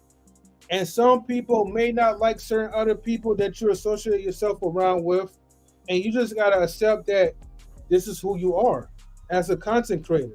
This is who you are as a person, an individual. And so my thing is that, like, just be you. And can you actually accept you being you? I'll let you go ahead. Which is, I know you came up for Lola, and then Lola, you could go right after OG. Right. Well, see, the problem with that is that, people, when you say you're being you, people don't like that you're being you. They don't like the person that you are a lot of times because they don't like themselves. See, this is what I'm finding, that there's, some self-reflection that people have a problem with doing, right, on these YouTube streets. And if you don't go with the status quo or don't rock with their narrative, unfortunately, or be a part of the clique or the whatever, then that's when you don't get the support. They tell other people not to support you and stuff like that, unfortunately, based off of who you are, right? So you over here doing your own thing, unfortunately, people don't like, because you're not doing what they doing. You're not always bashing black women, or you're not always bashing black men, or you're not always talking about feminism, or you're not always talking about relationships. So you know what I mean? So, people, it's unfortunate that black folks have the need to be accepted so bad that they and this is, I've seen this since the beginning of the time. That's why we always want to join sororities, fraternities, and clubs and cliques, and the biggest church, that's pledging, the biggest church with the best pastor and the best singers, and we've always, unfortunately, have always wanted to fit in with something, and we are so easy. We searching and looking for something, in other people, that a lot of times we choose to follow leaders, unfortunately, that leading us straight to hell, if in my humble opinion. But and it's like, if you don't join that bandwagon, then you kind of like on the outside, looking in, you get ousted, you get treated differently. And unfortunately, this is what I see. It's no different than being in the music industry. It's no different than being in the workplace and society. And it's the same thing on social media.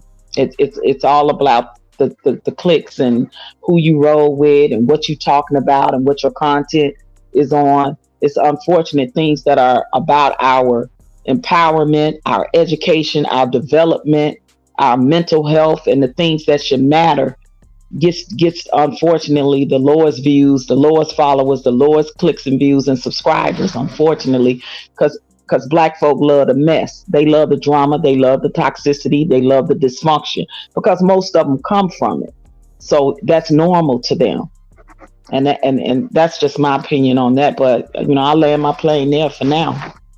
Well, thank you, Miss OG Patrice. And Lola, good to see you. Miss Oshun. Hey. Well, thank you, OG, for putting that out there, and I wholeheartedly agree with that. I'll add that when it comes to content creation on YouTube, right? The reason why most people do content is because they're trying to earn money for it, right? And the way to earn money is to get clicks. And the way to get clicks is to do certain things if you study the algorithm. So in a sense, you can't blame people for wanting to follow the algorithm or the quote unquote crowd, because that it's in line with why they're even doing content in the beginning. However, there are a few people that are doing content because it's whatever they're talking about or doing on screen, it's their actual passion in real life. Like when the cameras go off, that's what they do for real. There's a few content creators like that, not a lot, but there's a few. You can always tell. However, there's content creators that are online speaking about just things that they find interesting, and yeah, they don't get a lot of clicks and views. However, they're staying true to them.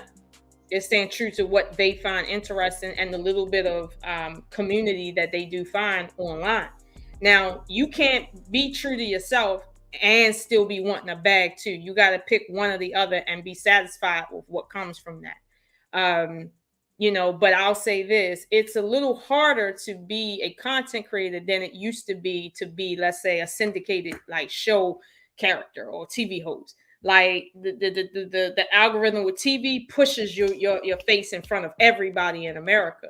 Versus YouTube, you got to actually be something people want to tune into, because it's a million channels they can be subscribed to. They do not have to push the button for you. So you have to actually earn your keep when it comes to YouTube. It ain't like it used to be on television.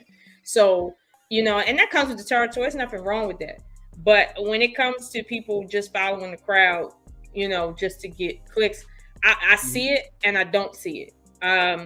These aren't the people that I feel the most inspired by. These are not the channels that I watch. When I see people talking about the same stuff over and over and over and over again, when I see people rehashing stuff that they've already rehashed over 1,000 times, over and over and over again, I don't tune into that, because my mind needs something to grab onto that it didn't have yesterday.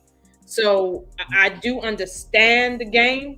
I just don't play it. You see what I'm saying? That's why a lot of people tell me, and I think M3, you told me I need to be a bit more consistent on my page. But okay.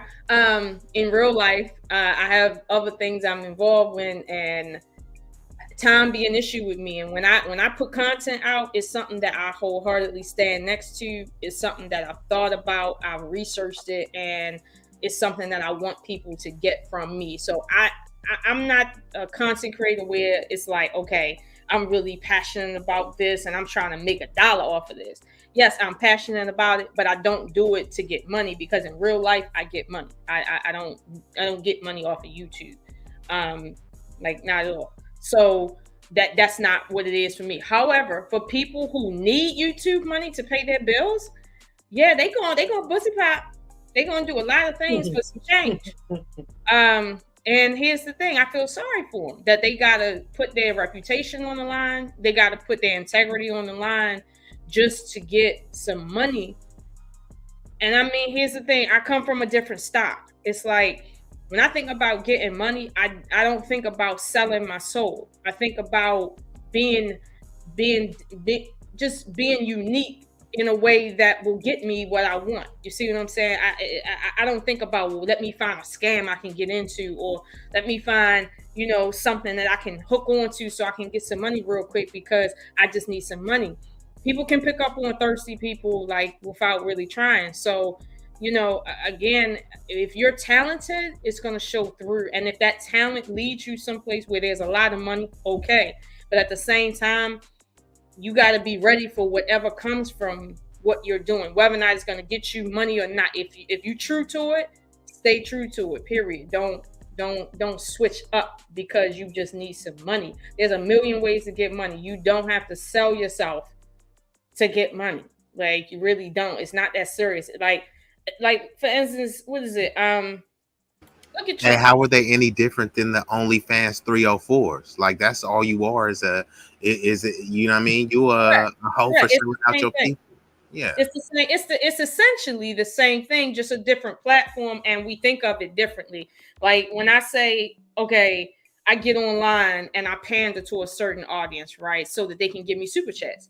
That's no different than me getting on a different platform and showing people things they want to see to get donations, like to get people paying into me, right? Now, whether or not I'm selling my ideas, or whether or not I'm selling my body, or whether or not I'm selling an idea of sex or sex itself, it's the same thing. It's still solicitation. Right. It's the same thing. Shout outs to the Intellectual SoapBox. We'll be waiting for his arrival. And shout outs to 100 Watts. Thank you for tuning in. 100 Watts, I know you was here for like a minute. What's your grasp on? I think that I think a lot of people just be doing shit because they think it's cool. Like, it's plenty of YouTube content creators that I don't think really want to do it, but it's just some I want to be involved shit. Like, motherfuckers really don't have a passion or dedication to the shit they talking about. Like, I think a lot of people just spend more time looking inwardly and looking at what they really want to do or what really make them happy rather than doing what looks good, because anybody can go get them, a quick little $100 microphone, get your little cheap ass laptop and set up in the corner of your room. But what the fuck are you doing? Have you read any books? Have you gone to therapy to find out about yourself? Have you had any relationships what are you doing to actually, because the topic was stay true to who you are, right? And what are you motherfuckers doing to find who you really are? What are we doing there? Forget what you putting on the internet. Like, before you even decide to hit the button and say go live, like, what are you doing in your day to day? What are you doing throughout the week? Like, what are you doing with your time for you to do something? Because the truth of the matter is, most content creators on any platform aren't gonna last long. So when that time is over with, what's next? It's like all the stories you hear about basketball players. As soon as they retire, this is all I know, bro. I don't know what to do from here. I get depressed because I ain't know what else to do with my life. Like, I don't know, man. My YouTube numbers started falling, man. People start throwing up my show, and I ain't know what to do with myself. Like, what are you doing, bro? Like, motherfuckers aren't happy with themselves. That's why I think a lot of people aren't happy with themselves. That's why it's so easy for them to pander. It's easy for you to hop up in one place and say, alpha males are the shit, and I'm an alpha male, and rah, look at me. And then go to the next place and then be sitting there talking about, well, women need to be respected more, and we should tell them about our feelings. And like, who are you, bro? Like, what do you really stand on? And I think motherfuckers need to focus more on what they really stand on rather than the shit you're putting on the internet. Because even if you are putting shit on the internet, you already limiting yourself. Like, you on YouTube every day, but you don't have a Patreon. You don't have you don't have any merch. You don't have anything that actually does anything that makes somebody say, you know what? I fuck with M3. Because I fuck with M3, I'm gonna follow him on Patreon. I'm gonna give him money on Patreon every month because I fuck with him like that. Right? Like Twitch streaming or now on YouTube, the subscriptions. Like, people pay for that shit. Like, what are you doing to make people actually want to plug in with you? And are you limiting yourself to just this one platform because it's cool? Like, what are we doing to focus on ourselves? Because that is a lost art amongst a lot of fucking people. And that is a very amazing question. I like that, 100 Watts. And also, to kind of chime into it, look, I'm gonna tell y'all right now, bro. I am not about the alpha life. Okay? Look, now I won't let nobody disrespect me, okay? But I don't have to exert a certain dominance on the web, you know what I mean? On the internet. Like, I'm just all about trying to make common sense great again. What value does that bring if I'm come up on, let's say, your platform or B-Eazy's platform, and now I'm beating my chest and I'm yelling loud like, oh, I'm super alpha, I'm the Omega, the Wakanda, whatever crap you want to call it, right? Or the pyramid that Lola holds, right?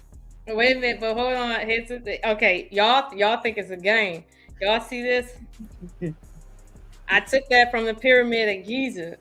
Y'all see this? I took this rock because it's a very interesting rock from the pyramid in Saqqara.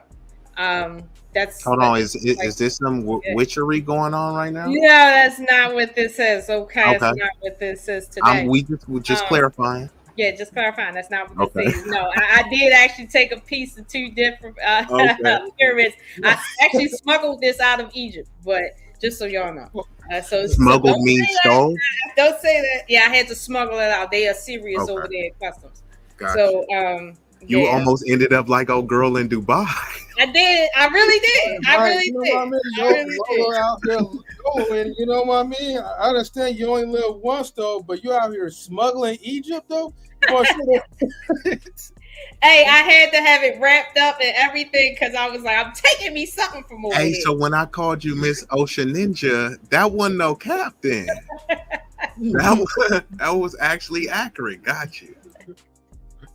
Man. Hey, shout outs, man. Shout outs to the pyramids, man. Hey, well, at least you're not pyramid scheming, so right, no, not pyramid scheming. Okay, cool. I was like, don't tell me the Miss Ponzi. Miss Ponzi. I have never pyramid scheming. Lola got sticky fingers. Hey, but you were slick though, because I didn't really even see them in your hands too. So I like that.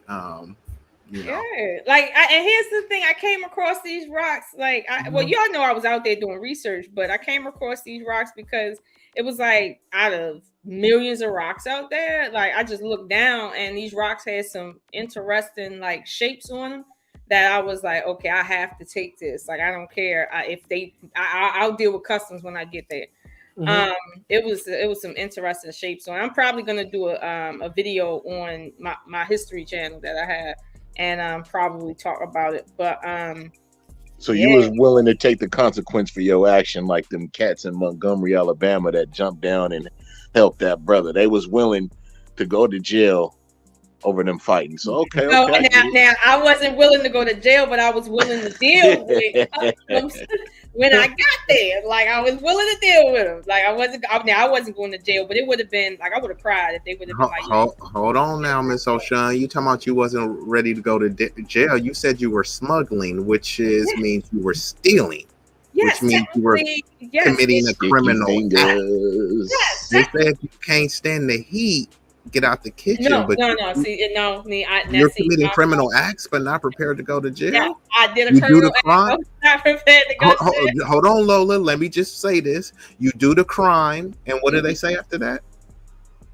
Do the time. You do the crime. You do the time. You were smuggling. You were stealing. The difference with me. I like the choice of words, though. Smuggling. The difference with me is when I commit a crime, I'm planning on seeing it all the way through, as in not going to jail for it. So that's the difference with me. Okay. Okay. Let me put this up here again, right? Just for the sake of like the people who's watching us, right? You know, look, those are Lola's smuggling viewpoints, but hey, we don't smuggle, right? We may smuggle, but we don't smuggle. We may snuggle, but we don't smuggle. All right. I ain't trying to do no time, but hey, do it for the content. Hey Lola, if you this good, I'm gonna take you to Walmart with me. Come out with some. No, we're going to the Gucci store. Take Lola to the Gucci. Okay, got you. Nah, see, I ain't that now. Now, see, here's the thing: if you're gonna commit a crime, make sure it's worth it. You understand? Make sure it's worth it. Like, what is it? When I was in Aruba, I tried to bring back some stuff from there, and they was like, "Nah, that ain't even coming through here, man." But this is a pattern with Lola. This is a pattern. It's not a pattern. It was a normal mistake. I didn't know that you couldn't transport food from one country to the other, even if it's in your bag. I didn't know that, so they called Department of Forestry on me, and then I was like, "What?" And then they said somebody sold me something on the beach made out of bullets, and I thought it was great. I actually bought it as a gift for someone who retired from the military. And they was like, yo, you ain't bringing no bullets on the plane. I was like, nigga, they hollow. What are you talking about? Ain't no gun here. And that's when they was like, man, this ain't coming through. So I asked to speak to the supervisor. And I actually got it on. I got it on. After speaking to the supervisor, I got it on. You have to explain to me what makes a crime worth it. You gonna tell me you ain't gonna steal from Walmart, but you gonna smuggle some rocks? Like, what makes it worth it? So I'm saying, hey, I can go to Walmart and get some groceries and feed my kids for a couple of days, but you taking some rocks? Hey, but okay, touche. Good point. However, However, here's the thing: rocks, they're special in that the history of Earth is in rocks. Like it just is. And I mean, for me, what I have on these rocks is something that like I can't. You can't unsee this. You can't like. I don't know. It's an experience you have to go. You have to be in it to know. It's like when you see something that you know you ain't never gonna see again in life. That right there is like, yeah, I need to take a piece of this with me. I'm sorry. So is the experience like an outer body experience with those rocks? Like when you seen them? Did it touch you like physically? Like, because I know there are some rocks. Because one of my friends is into this, and he was given rocks that said they hold like a certain level of energy. Like, did you feel anything like that, like a shock or something? No, I didn't feel anything like that. But I'm gonna be honest with you, when you stand at the foot of the pyramid, right, it humbles you. It really does. When you stand up and you see that, and you see what it looked like at the bottom, and then you look all the way up, and it's like. And then you go in it, it really humbles you. And I felt like I took jars up there like this for different samples of stuff because I was doing research at a underground site in Saqqara. So I was in Cairo at the time. But it's like it was humbling. And I said, look, I had to take this with me. I'm sorry, I had to take it with me. I had to take it with me. Cool. You gonna let me hold one, right? No, man. No. Oh, damn. Hey, Lola, let me ask you a quick question on that, not to derail the situation, but I heard, like, I guess back in the biblical days, there was like a war of the gods out there, and they're supposed to be like, it got so hot out there that there was like glass in the dirt out there. Is that true? Like particles of glass? I'm gonna say from what I seen, both in the desert that didn't make it to the museums, and what I seen, because I was out in the desert underground, and what I seen in the museums, right? There seems to be something, I don't know, something that happened from above that sometimes with some of the statues, right? It looked like lightning came down in 1,000 different places and hit each one of them, and it actually like when too much heat hit that rock, it turns it into glass. So that's what I'm saying. Like I seen it, but I also seen like it looked like a bunch of just destruction where rocks heated up like really, really fast at a high temperature. And yeah, you see those fragments everywhere. But honestly, it's dusty out there. Like you can breathe that in. That's how. And that's one thing I noticed about Egypt. Like it's really dusty out there. Like when you breathe in, you can feel like it's particles in the air out there that you might not want to breathe in like that. And the fact that fine dust in there, it's there, like yeah, it's out there. What was the highest temperature that you experienced out in Egypt? It was 99 degrees the day that I went to Saqqara, where we had to actually travel into the desert and then underground. It was 99 degrees out there, but that was a different kind of heat. That was a different kind of heat. It's more humid. Yeah, it is hotter in Arizona. Yeah, it's a different kind. It's that dry kind of heat. It's different out there. Yeah, no, but some of that glass that y'all talking about, they said that some of it geologists associated with like some meteors kind of spreading over there, and also thermal radiation from like nuclear explosions. And they say even like the Libyan desert, like some of that glass, they saying it's over like 29 million years ago. Lola, did you go on an archaeological dig? No, I wasn't on a dig. I was out there on my own research, and I was researching what they consider okay, a grave site for the Apis bulls at Saqqara. It's an underground site. So I wanted to research it because I had a different theory on what that site actually is. And so it wasn't no digging involved. I just went out there, and it's a very it's a secluded place, right? Most people don't even go. And so when I came, people was like, "Oh my God, you're here on an educational tour! Wow, like we don't usually get Americans here." And I mean, you could just tell not too many people even came out there, let alone that far. And I was just visiting and taking pictures and stuff like that and stealing rocks and sand. That was it. I wasn't digging though. I was taking notes and filming and stuff. Oh, okay. That's dope. Okay. Yeah, I wish I would have dug though. I wish, but see, my money ain't got no right now. What was you wearing out there, Lola? What was I wearing? I was wearing. I'm just saying, what was some cleavage showing? Was you covered up? I'm trying to figure out. No. See, that's that's for real. They do give Americans breaks. But Did you have a hijab? Muslim country, huh? Did you wear like a hijab out there? I didn't wear hijab, but the person I went out there with wore hijab. Technically, Okay. hijab, but it was a guy, so because it's hot, and they wear this thing where it protects their neck and their face and stuff like that. But I had on my regular t-shirt and my cargo shorts and my shoes ready to go. Like, Okay, that's cool. I wasn't out there trying to be cute, like seriously, because it was hot. And when you're out in the desert and that sun beaming down and up, like you can be hot and cute. Hmm? You can be hot and cute, or sweaty and cute. Not out there. Okay. You can't be cute out there. Like not where I was at. Like it. We'll tell us why for the people that might want to visit. Why could you not be cute? Here's the thing. There was a moment where, if something would have happened to me, like a kidnapping, right?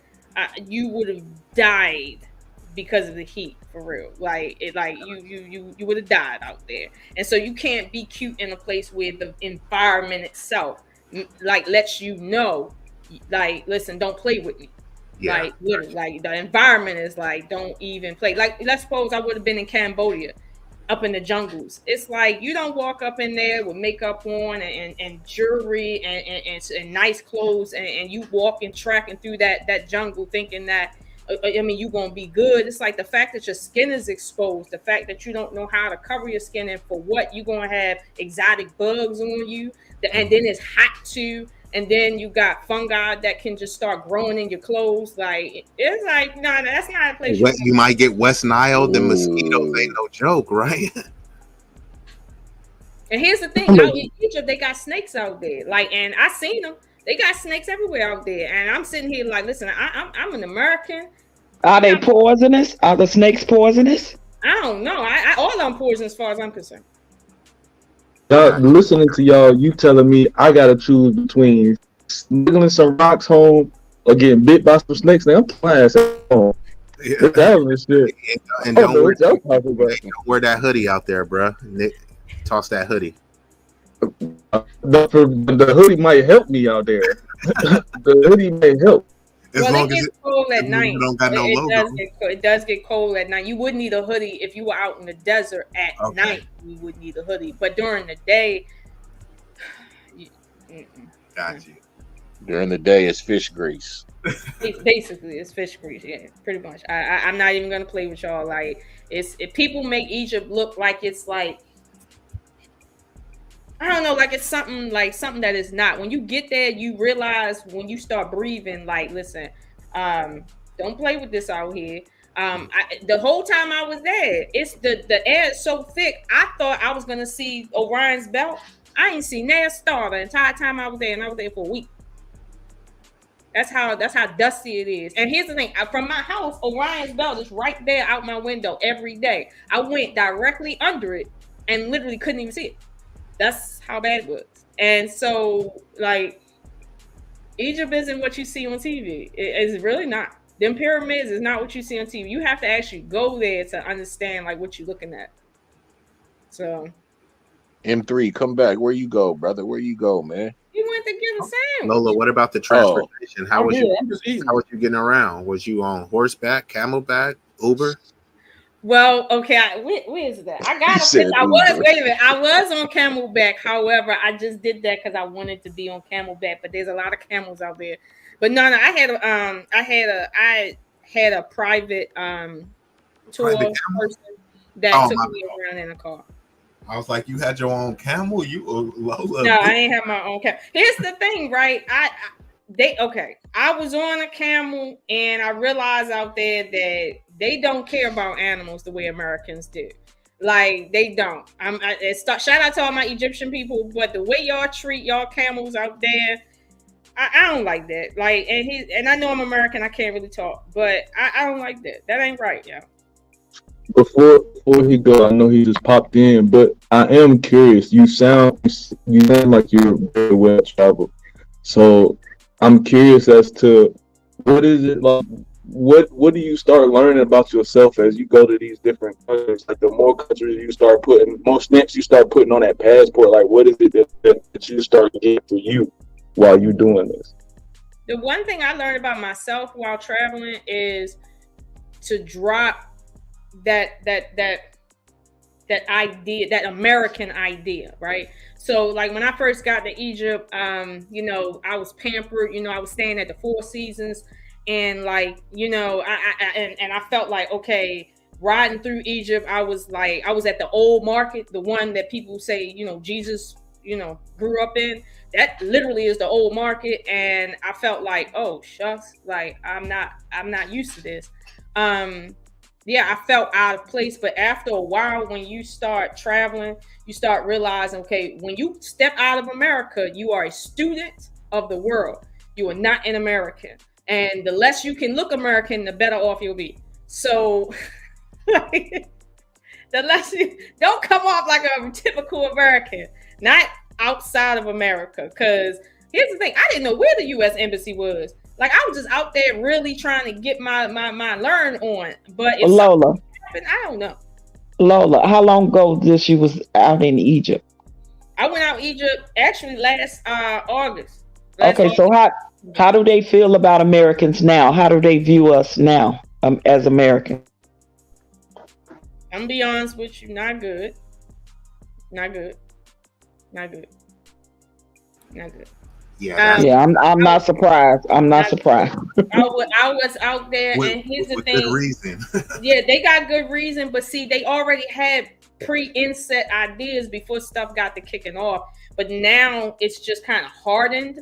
I was out there, and I didn't really hear too many people speaking English, so I got used to the Arabic. But then when I was leaving that last day, I heard some voices in the distance, and I know my people. Okay, I know my people. And I was like, that sounds like African Americans. And I started looking around, and that's when over through the crowd, there was this black guy and his wife, and they was like complaining about, something. And like, I was like, I know y'all, there we go. And that's when they seen me, and they was like, yo, nobody speaks English here. And I was like, yeah, they don't. You gotta learn Arabic. Like, and she was like, is this a good place to be? I said, yeah, if you know Arabic. And but I know my people, so it was like it was strange that I'm so used to being in America that when you come out of America and you don't see Americans for like an extended amount of time or hear our language, when you finally do, it like y'all know I never could tell a Baltimore accent from anything. Like, I can't hear my accent, but out there, oh, I heard that accent. Yeah, you can't hear your accent, Lola. No, I cannot. I know I can hear it. I don't know why. I just can't. Yeah. But I learned how to be humble when I leave this country. When I was in Jamaica, I learned to be real humble out there. I didn't understand that they didn't have police out there.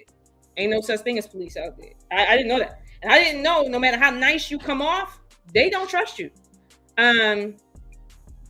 Yeah, so you better learn to drop. The DR is like that too. My friend went out there, and she's a Black American, and they got their beef with Haitians, They were trying to hem her and her daughter up because they thought she was Haitian. Once they realized she was Black American, you know, they kind of apologized. And even in Mexico earlier this year, I think they was from your neck of the woods too, Lola. I'm not 100% sure, but they went to Mexico to get one lady wanted to get like a BBL, and the cartel thought that they were there to do like some human trafficking. So they thought they were competition.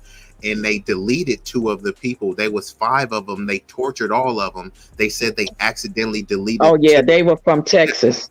They were from Texas. This year. Yeah, they went out there to get. One of them went out to get a BBL, and then they all tried to make it like a little group trip. And then they got intercepted by the cartel, and yeah, they end up like torturing all of them, and they end up deleting 2 of them, and they end up they turned over the cartel members too. There was like, we don't want no funk with the U.S. Here's the members that did it. We're sorry. But that was earlier this year. So I'm just saying, like, what you're saying is invaluable. A lot of people think they could just go turn up. That chick in Dubai, she had got into an accident. Like, that's the part that get left out. She had a rental car. They got into an accident, and then she went in there and was raising her voice. And people said she shouldn't go to jail for that. Like, yeah, they don't play like that over here. Right. They don't. They really don't. And here's the thing. I just know from being out here, it's certain things, aggressive things you don't do. But that's another thing. When you go to another country and they get to being kind of snippy with you, and you feel like, first of all, don't talk to me any kind of way. You know what I mean? Just because I'm in America, and you don't understand, you are not in America.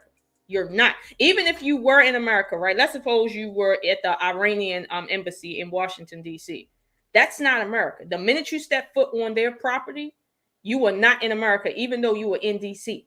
And do not, and just, let me tell y'all from firsthand experience, okay? I had a friend, he went down there to get his passport, and he was part of the U.S. Army, and they was giving him static, and he thought he was going to come down there and basically put an S on his chest at the Iranian embassy. And when I walked in there and I seen what was going on, I was like, listen, calm down.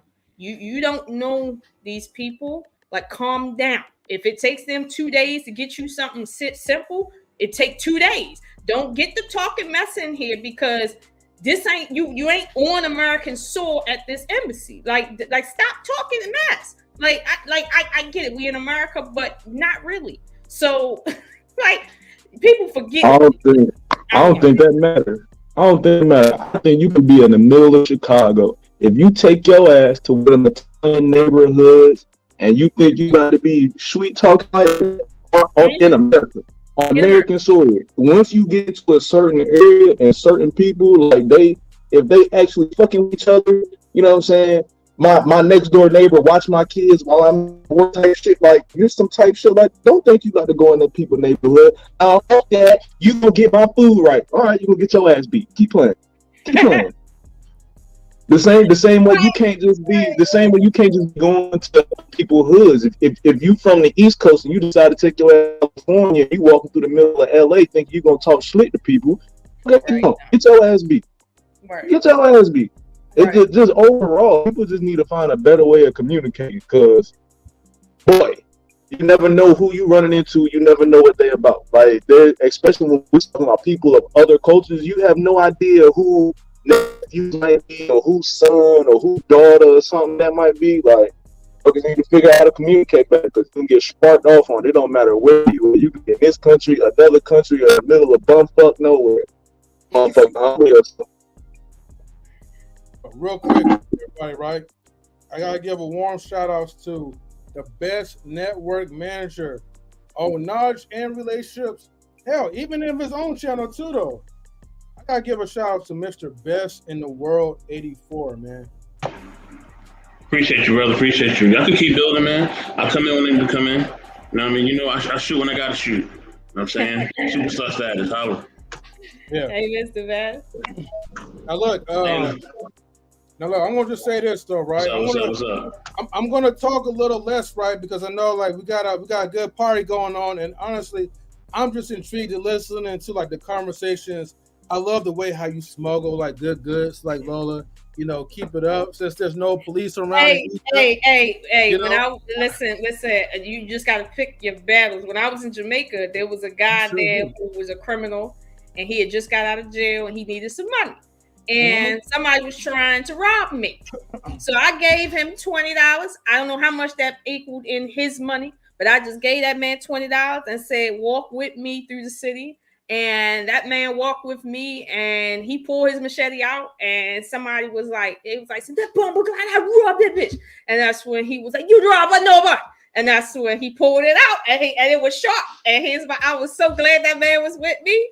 He walked me through the city and then back to my resort where I stayed and never came out again after that, except in the car. But I'm when you just said saying, he pulled out, what did he pull out? He pulled out a machete, and that joint was like in his pants. Oh, like it was like long as I don't know what, and it was in his pants. And he just pulled it out and was like, "You ain't gonna rob no one." And he went to like slashing that joint to let him know it's sharp. And he like, he had no thumb. He had a hole in his hand. He ain't had no thumb. So I don't know what he was grabbing onto, but he was slinging that joint. And I was like, damn. He had no thumb because he was a smuggler, and that's what happened to he done got a dose of the machete himself. Right. Yeah, when you I just wanted to say real quick. When you go to these foreign countries, you have family members who are from Jamaica and everywhere else. Salute to everybody on the panel: B-Eazy, OGPatrice, Big Rig, 100 watts. What's good, baby? Salute, fam. Salute. You know what I'm saying? M3 was good. So, yeah, man. M3 the Dawn, what up, baby? So, what up, when you go to different countries, right? Because I have family who's from the Caribbean, things of that nature. So, I know one of my peoples, when they went out there, they were staying, because they have family that was close to people in that area, they were staying like in this nice villa, like, you know what I mean? They was like really taken care of, and they was taking them through town. They was giving them fresh fruit and all this other stuff. And I'm like, yo, you treated like royalty out there. They're like, yeah, I was. You know what I'm saying? So it's like it depends on who you know, and if you don't really know anybody, it's best to, and some people will tell you like stay on the resort, like don't go nowhere outside this resort. You know what I'm saying? Now if you want to go somewhere out this resort, talk to us first, and we'll let you know if it's okay. You know what I mean? And if it ain't okay, don't go.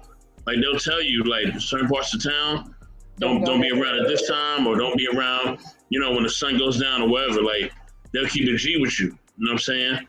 And that's, that's helpful, because at the end of the day, you don't want to be in a situation where you are, where you are, you're compromising your safety and your health. You know what I mean? So 100 watts, they got to step down. You know what I mean? So if you compromise your safety and your health, then yeah, it's going to get bad for you. It's going to get bad for you. So what Lola's talking about, like, it's not America, you got to understand, it's really not America out here. Like, be conscious and be aware, because you want to make it back home. You know what I'm saying? Hopefully you want to make it back home. Like you don't want to end up in a prison system or none of that. Like, because it get real in them different places, for real.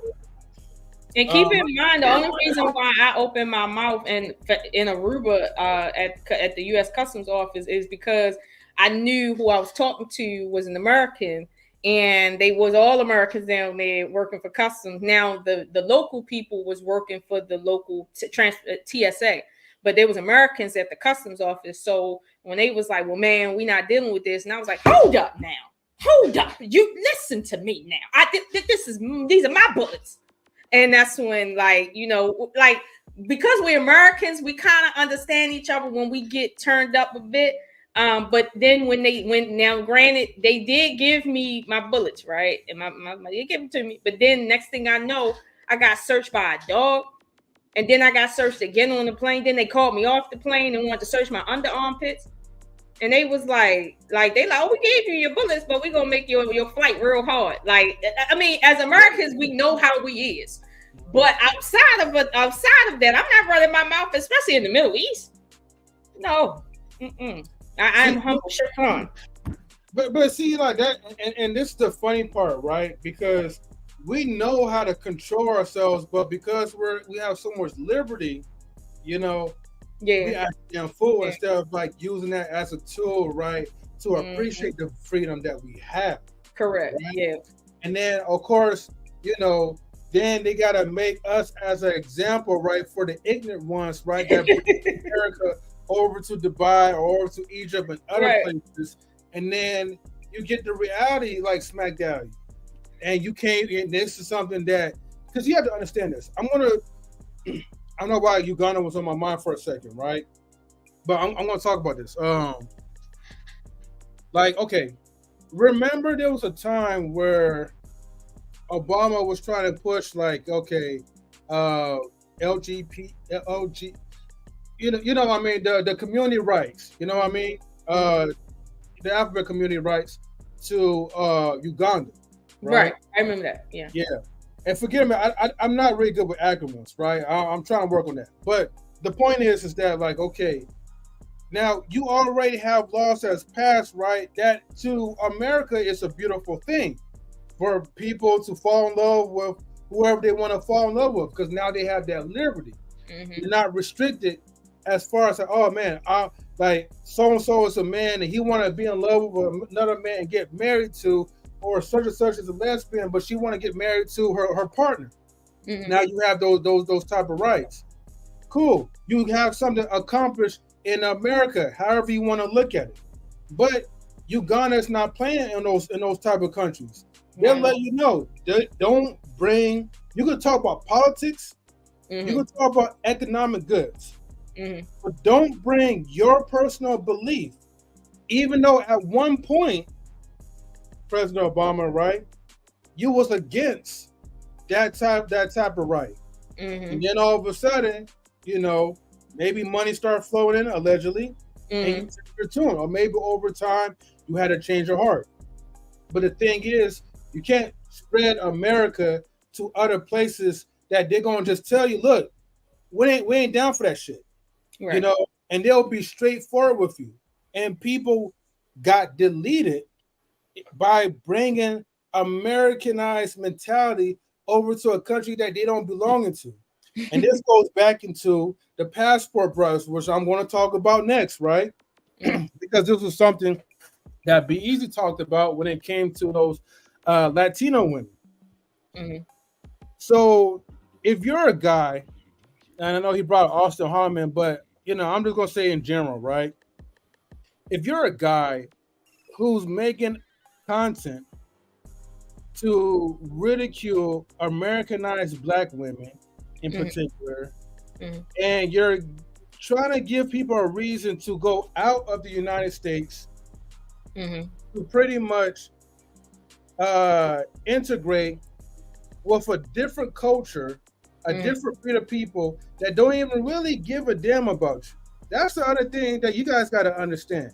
When you go into these other countries, the same way America don't give a damn about you, the same way these other countries don't give a damn about you. I don't want people to be just tuning into a bunch of, like, you know, traveling brothers, right? Giving them, and I'm not gonna say unrealistic, but I don't want you to take a certain chunks, certain pieces, I'll say, of information, whereas you think that you're a god once you go to another country. No. Yeah, but keep in mind, it's hard to convince somebody you're not a god when you touch down and you're getting attention that nobody else is getting, and you can clearly see it. You're getting people running up to you asking, can they hold your hat, your bag, your condoms if you have it in there? Do you need a back rub? Like, your money is going further than everybody else. You getting taken to the top places. People are giving you stuff just because you're American, and you getting all this stuff. It's hard not that. When I went to Jamaica, I had $4,000 to blow, and I didn't understand how much money I had took down there. I was giving out 20s and 50s like it wasn't nothing. So everybody was. You could have sent me a cash app. I'll take that. Here's the thing. I went there to have fun with that much money. I didn't even understand the conversion. When people was like, it's $42 versus $17 to the US dollar, I said, listen, take that 50 and get out of my face. I felt good. But the thing is, when you go places and you're already treated like you're above everybody just because you're there, and then when you get to spending money, they really love you. It's hard to tell people not to feel invincible, right? But it's like, well, what's the cost of feeling invincible? The cost is you're gonna feel like you can do whatever you want to do to them people, and then you're gonna realize, like, no. Money run out, and somebody else can has more money than you, and then they can treat you like how they really feel about you. So it's like, don't get too caught up on. But if you got money and you tipping good, they do treat you better because that's a poor country, right? Because that's why I honeymooned there when I got married, and I didn't leave off the resort. Me and my husband at the time, because and most like tall black men. They think y'all either basketball celebrities, football celebrities. It don't even matter if they don't know you. They just assume that you some celebrity or something. Like when my husband was over there, my brothers and them was over there, they was treating them, oh, you star. You what do you play? Where you play? You play. I mean, and they just got the treatment just off of that. They didn't even have to do anything. They immediately treated them. As long as my brother and my husband was tipping good, they treat them like they were celebrities over there because it's a poor country, unfortunately. Yeah, so they are expecting you to tip good, but yeah, everyone is getting treated like a celebrity, and they associate, because that's all they do is consume the media.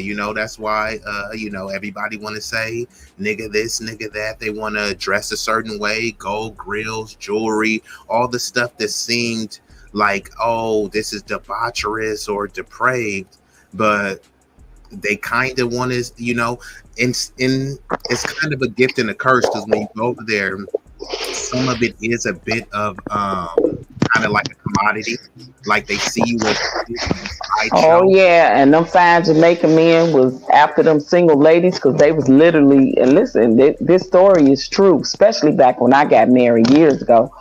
When them single women was going over there bringing them men end up coming back to the States with them and getting married so they could become citizens and stuff. So they could come over and stay in America, and that's how a lot of them got over here now to the Americas.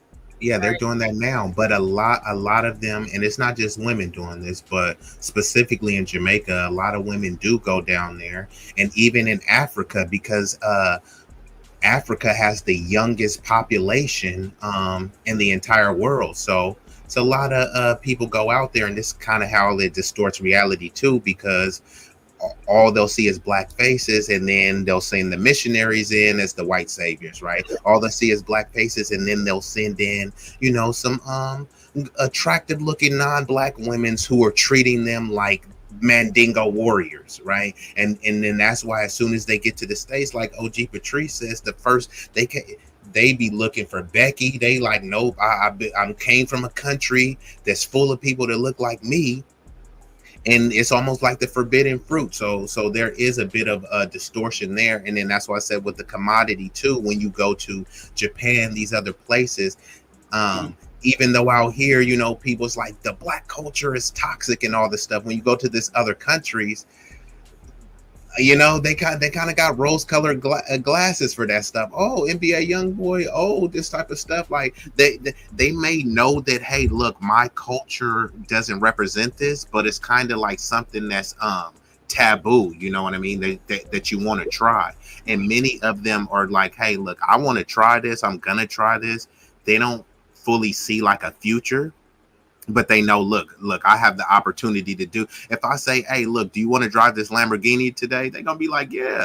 Now, that the chances of you owning that Lamborghini is unlikely, but if you could drive it as much as you can, oh, yes, I'm driving this. And that's kind of where it is, and that's what Austin Holloman was doing when he was in Brazil, until the dudes got wind of that and was like, hey, bro, you got to get up out of here. All he was doing was the same thing that white men have done since any of us have been alive. The thing is, he was advertising it, and many of those Brazilians identify as white too. So that's another thing. But yeah, now he's over there running and saying, oh, he wants some chocolate sisters. But it's like, bro, you was running to Thailand getting slapped. You ran to Brazil and got ran up out of there by the men. And now he's in Africa, and all the black countries talking about yes, Queen. That's what he's on now. Like, so that's what I'm saying. Passport Bros is taking some L's, man. I'll say this. Let's just keep it G. We know living in America, we know everybody has pride, right? Mm-hmm. Even people who don't really have anything have pride. Mm-hmm. You know what I'm saying? It's American pride. We know that. So when you're trying to date in this prideful market, where you got people who are like the most basic people in the world, who they don't got no style, no swag, no nothing. You know what I mean? They don't have no personality. They don't have anything. I'm not even talking about money. I'm talking about character. You know what I'm saying? So it goes beyond money. So when you have people who don't really have character here, who are super prideful, I'm talking about men and women both. We know that everybody got a lot of pride here. So sometimes people get tired of that bullshit and they don't want to deal with it. Right. They want peace. You know what I mean? This is men and women both. So you'll have a woman who's like, I ain't dealing with these brothers, these men out here. They don't want to do this and they don't want to work and they don't want to lead and they dang sure want to lay up and do this and the third, right? So she just gets tired of it and she goes to a foreign country and find her a man who really knows how to cater to a woman. He gonna say these little sweet nothings or whatever, whether he's being genuine or not. Now I'm not saying these people in other countries are genuine, so don't even think that's what I'm trying to say, because they may not even be genuine, right? They may just be doing it for the money or just to get their papers, right? But they're catering to you. So when they cater to you, you feel like, hey, I feel important, I feel special, right? You know what I mean? And then it's the same thing for men. Okay, cool. You can't find the ladies out here, or you're being overlooked. And I have this for men and women both, right? Let's say you're a woman and the men are overlooking you, right? Because you're not a baddie, or you don't have a nice body, or you don't do this, or you ain't got a BBL. So all the dudes is overlooking you, right? Or you not, or a lot of dudes like, the Instagram looking girls, or they like white women, or whatever they like, right? Mm. And they overlooking just regular women, right? So now, women get tired of it, like, I ain't gonna be overlooked, let me go somewhere else. Same thing with men. These men are being overlooked, right? Because they're not a baller, because they don't have the jewelry and the ice, and they ain't driving a car, and they ain't pulling up, and they ain't throwing hundreds out the whip and all that. Mm. Oh, you ain't a baller, you ain't got no money, I ain't dealing with you. All right, so cool. I ain't a baller. You looking for an NBA player or whatever? Let me go to Venezuela or whatever. I'm gonna go and get attention there. You know what I mean? I know my regular salary there. I'm really a ball over there with my regular salary. You know what I'm saying, Lola? So that's the thing. Like, at the end of the day, you know what I mean? And I definitely want Queen to share after. You know what I mean? Welcome, Queen, to the panel. I definitely see where we as a people just don't want to put up with certain things, yo. And people shouldn't have to, right? So if we here in America don't want to love certain people, or we treat certain people like trash or bums, we all know, we seen in our lifestyle, we seen it in school, we seen it in the job, and certain people where, they're just socially awkward, right? Or they just, they ain't got no personality, and people ain't really rocking with them like that, right? You know what I mean? They can't find a date. They can probably date themselves, but they can't find a date with nobody else, right? They may not be able to find a date with an animal, right? So at the end of the day, we've seen this before, right? So knowing that we've seen it before with both men and women, we can't be upset that somebody is going there and finding love. Now, where it gets weird and toxic is when you start bagging on the people that's here. When you start saying, oh, all the people are here trash, or all the women here trash, or all the men are losers here, and they don't want to do this, and they're not traditional, and this person don't do this and do that. When you start bagging on the people here, that's when it get weird. Just say, yo, I ain't really have no character. I ain't really have no swag. I really wasn't attractive, right? And people are overlooking me. So because they were overlooking me, now I feel like I have to go somewhere else to be loved. If you say that, cool, I can understand that, and I will be like, you know what, man, I feel you. You know what, lady, I feel you. But don't make it seem like everybody here was trash and you was the cream of the crop. That really wasn't the story. Because when we look at you, we see how you speak, we see how you move, we see your character. We know it's way different than that. You know what I'm saying? Like, it's way different. So, Queen, what's going on? Welcome to the panel. Are you there, Queen? Hello? Queen? I'm here. What's up? Hey, Queen. How you doing? Hey, Queen, what's up? All right. Hey. What up? What's up, M3? What up, Queen? How you doing? In a minute. Time to mess with you, but I'm going to let you go. I'm going to let you slide tonight. I'm going to let you slide. I'm in a good mood. All right. Well, good job for being good. All right. All right. So what's the topic? I ain't paying attention. The topic is about, you gotta be yourself. You gotta be you. Don't let no scrubs try to change you. Don't try to nobody force you to be the way that you're meant to be.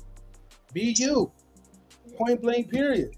That's right. Struggle too, but that's a whole different type of topic right now. But anyways, just be you. Okay. So how y'all get on the passport bros? You know, people are clowns, man. No, that was just a sidebar. That was. Oh, okay. Oh, Queen They is in here. clowns in the circus, man. I'm telling you, the big top is everywhere, boy. I tell you. But you know what, Queen? It is Ringling clown. Brothers. It is clown stuff, but I'm gonna be honest with you. If you can kind of put yourself in somebody's shoes that can't compete in the Americas, and they go to these other countries and they're getting treated like a celebrity, one, and then two, they got protections around them they didn't earn simply because of where they were born.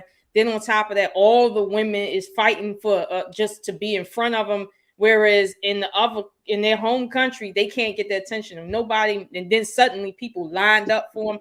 Most men can't turn that down. Most people can't turn that down. Well, I'm being honest. Even I was like, I kind of like this when I was out in. I get what you're saying, but you know, to me, if you're gonna pull it, you're gonna pull it wherever you are. Now, if I can't pull it in my hometown, my home state, my city, my block, that means I ain't got it. So I'm gonna go across seas and flash money. That means I ain't got it. I got the bag. I got a few dollars. Right. So that's why I got it. So you that's ain't what I'm got saying. it. You ain't got it. You bought it. That's the difference. Right. And that's what I'm saying. So they like the fact that they bought. That attention is toxic and it's fairy tale. And that's the problem. Because when people get chin checked and choke told and super kicked in their jaw and they get that reality kick, then they want to get mad.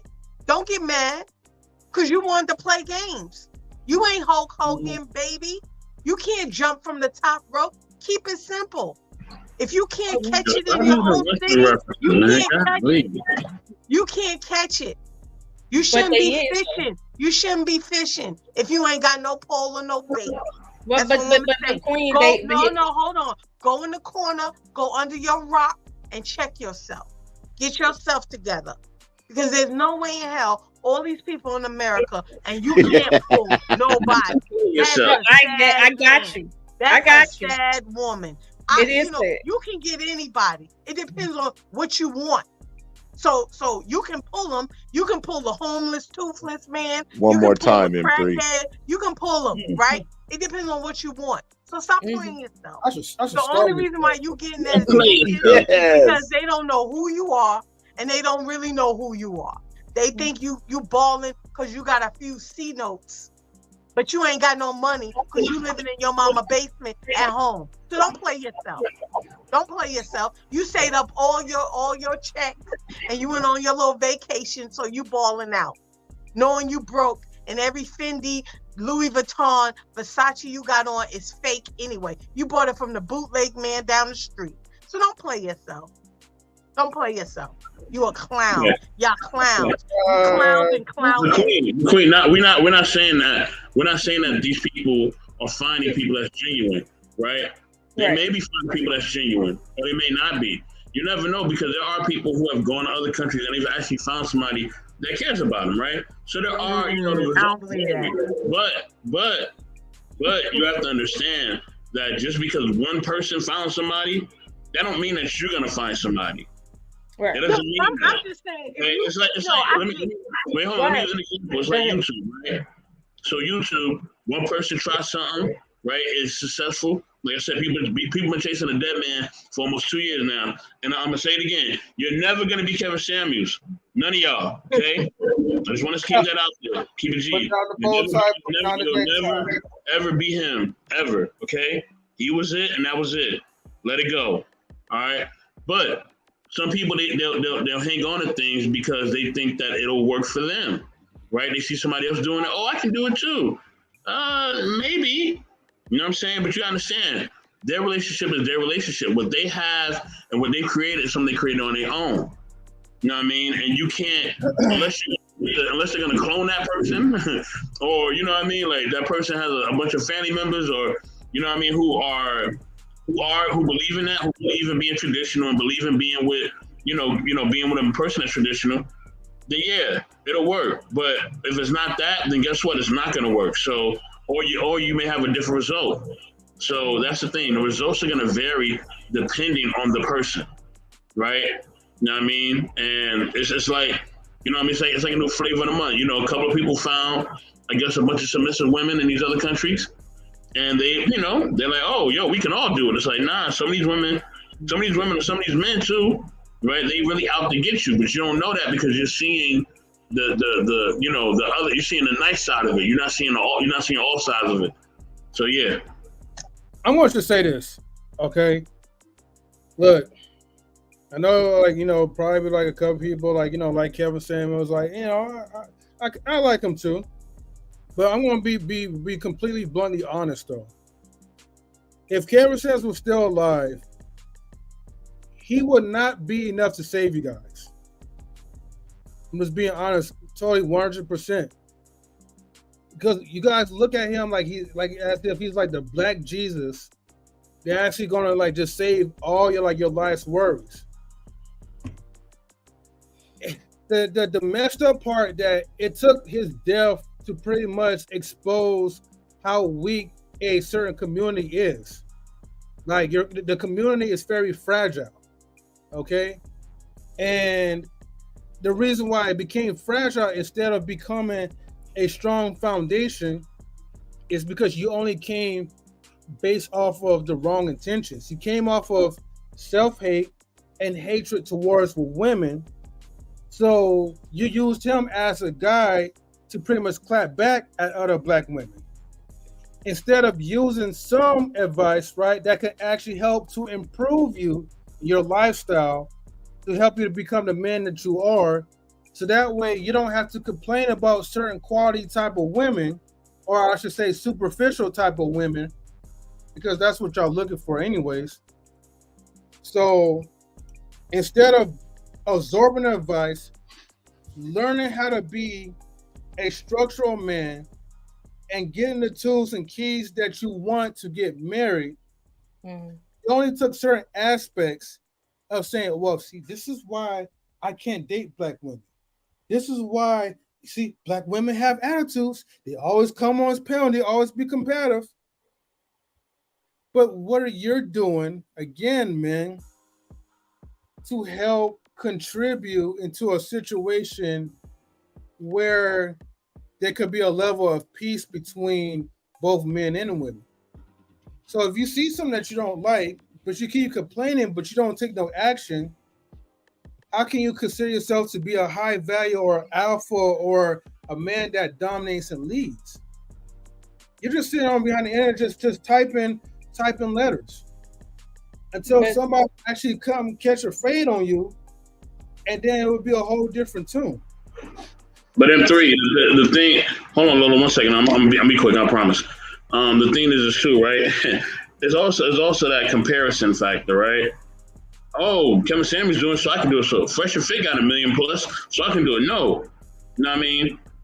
These people speak to a certain audience, right? They're not speaking to everybody. Fresh and Fit are speaking to basically college kids and teenagers. If you're not a college kid and a teenager and you are you are 30 and above, they're not talking to you. They look at you like you old and you goofy. You know what I'm saying? If you're over 25, I'm just being completely honest with you. They look at you like you old and you goofy. So when you talk about them, or you talk good about them or bad about them, they don't pay you no mind. They laugh at you.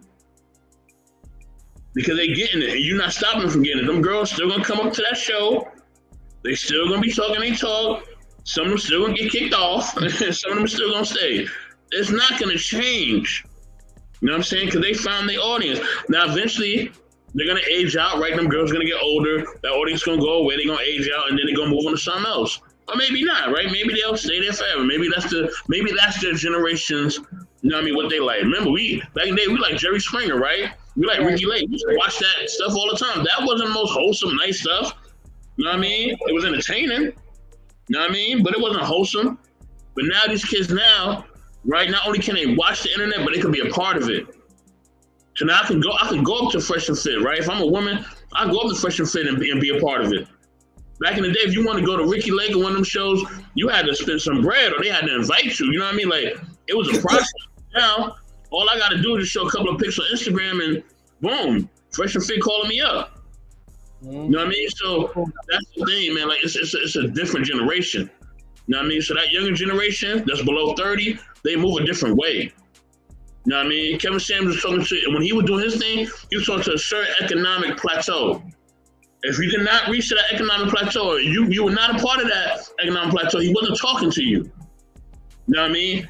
And the only thing he was trying to tell you, it was if you was listening to him and you wasn't a part of economic, class, he was telling you how to get there. You know what I'm saying? That was it. That's all he was doing. So if you wasn't a part of it, then he wasn't talking to you, or he was just telling you how to get there. That was really it. So they got the next best thing to sliced bread. They got Just Pearly thing now. Well, so she the female Kevin Samuels. They should be happy. That's it. That's the audience though. No, she ain't even that. They calling her the female Andrew Tate. Nothing she said. My thing is this. Build your audience, build your tribe, build who you want to build with. And that's it. And the rest will take care of itself. You know what I mean? I want to create solution-oriented content. That's my niche. The people that roll with me, that's what they want to do. And we good. You know what I'm saying? Everything else is everything else. I don't really care what anybody else do, honestly. I don't care at all. So it is what it is. And this goes back into like, this topic, man, be you and don't let others change your path. Because I know it's hard when we look at other people and we're like, damn, I just put out some great quality work. I just put out some solution-based oriented, topics. This would be game-changing, life-changing to be exact. But then you got such and such talking about like, oh, hey man, you got to sleep with 10 or 15 different girls in one night. Meanwhile, you're looking like a bum. But you know what I mean? You got to have the confidence within and all this other stuff. And you have everybody buying into that. And so, of course, the temptation is to kind of follow through that algorithm if you think your platform is already tied into that. But if you want to do something that makes you feel happy, then stick with what you're doing. Even if you're not getting the certain amount of views or whatever, right? Or the donations or the clicks or whatever. If it ain't making you happy, bro, then you're not being you, bro. You're not being true to yourself. And sis too. I'm not going to, discount the women. But as content creators and people that live on a day-to-day lives, like, man, just be the best self that you could be, but also be happy. And you've seen this firsthand, right? And I'm gonna really be quiet after this. For I'm serious. You've seen this firsthand. Y'all who work with me, y'all seen this firsthand, right? I went from 240 some odd, subscribers, right? And then that blossomed to 270 over a 2 and a half, 3 week span. And that was because I just started putting my content out there and let people know that I was out there. Go ahead, Lola. I'm sorry. I was gonna play the devil's advocate for a second there. Okay. But let me stop. All right. To the point of Kevin Samuels. Kevin Samuels, like many others, give people a false sense of security, right? Now, this is something that me and my martial arts brothers and sisters are kind of struggling with, right? Because, for instance, like we in class and we learning how to fight, right? We learning martial arts. And we good, like in a training simulated environment. However, when you put us in an environment where anything can happen, there can be a gun involved, a knife involved, multiple people involved. There could be someone there biting that got AIDS, like whatever. Like now the dynamic changes, right? So we can't really do what we were told to do. We got to do what actually feels right. That's going to get us to where we need to be. What happens now is Kevin Samuels, his rhetoric had them on like a 1-2 path, right? Like you start here, you make 6 figures, you'll get women looking at you, then you can pick the one you want. like that, right? And you would think, well, that seems pretty simple till you get 6 figures for 5 years and then realize, oh, most of the women you're going to be around make 6 figures too, and they don't see you the same way. Now there's a different dynamic for you to deal with outside of what you learned from Kevin Samuels. And then what Kevin Samuels didn't do, because I don't know, maybe he just didn't know, is if you want to tell someone get money so they can get women, but yet you're not telling them to get a personality, to get a sense of humor, to get a lot of things that have to do with the human within, what you're going to have is incels that make a lot of money. You're not going to have men that are in relationships. And I started seeing that around the last year he was alive. Men making lots of money on dating sites. And I'm like, how is it you making almost $300,000 a year as a black man? And you're having trouble finding anybody, white, black, Hispanic, whatever. Like, how are you having a problem? It's because it's not just the money. You have to be able to perform in real time. There was a guy, where was I at? I was at a store. I was at a store buying up some pizza, right? And I'm in line, right? And this guy spoke to me, and I could tell by the way he spoke to me that he wasn't sure of himself. And I spoke back, I'm back home, in Baltimore. So I spoke, you know what I mean? And then he tried to create a conversation with me, but I could tell he wasn't authentic. Like I could just sense in his voice tone, in his speech pattern, he just wasn't authentic, right? But I wasn't letting him know, okay, I'm picking up on, okay, you trying to holler, but you scared. And then he made this little joke where, he was like, he said, you're very beautiful, right? And I was like, oh, thank you. And that's when he said, don't tell your man.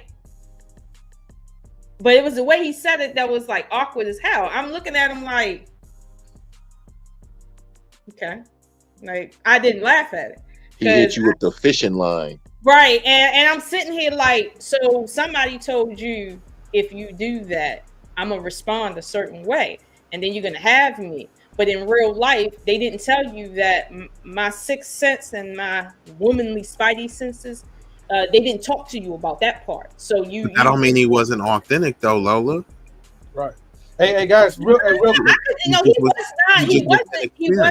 wasn't authentic because I could tell he was trying to be Rico Suave, but he was the type of guy that, no, that's not your lane, sir. That is not your lane. He was authentically interested in you, and he was trying the best method that he thought would work.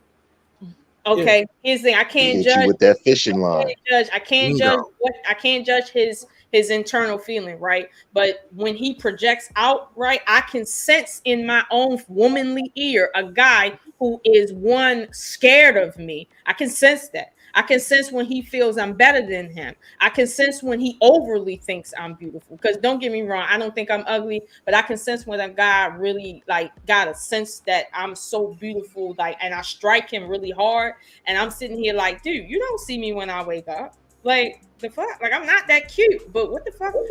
Okay. See, wait, gaslighting yourself. You may not. You just switched it all up now, bro. You may see something in you that you don't see in yourself. We got donation.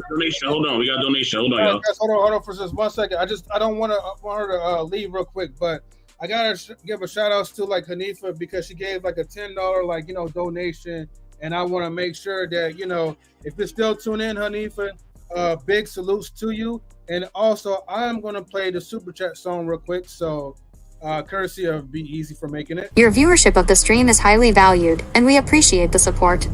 If you would like to contribute to the platform, you can do so by sending a Super Chat, Super Sticker, Cash App, or PayPal donation. Thank you for the kind gesture.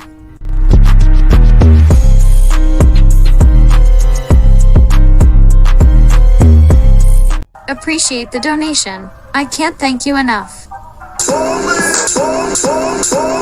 I'm rich,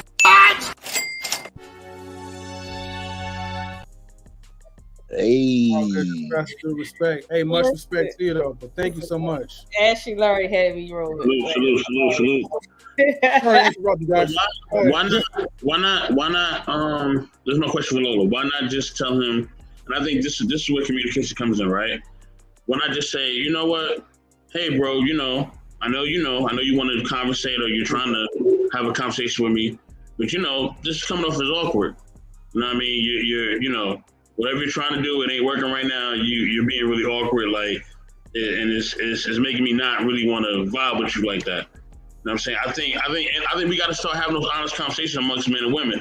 Even if it's a woman and she's trying to talk to a dude, is she coming off a certain way? Hey, look, shorty, like, yo, you doing a little too much. You know what I'm saying? So I think let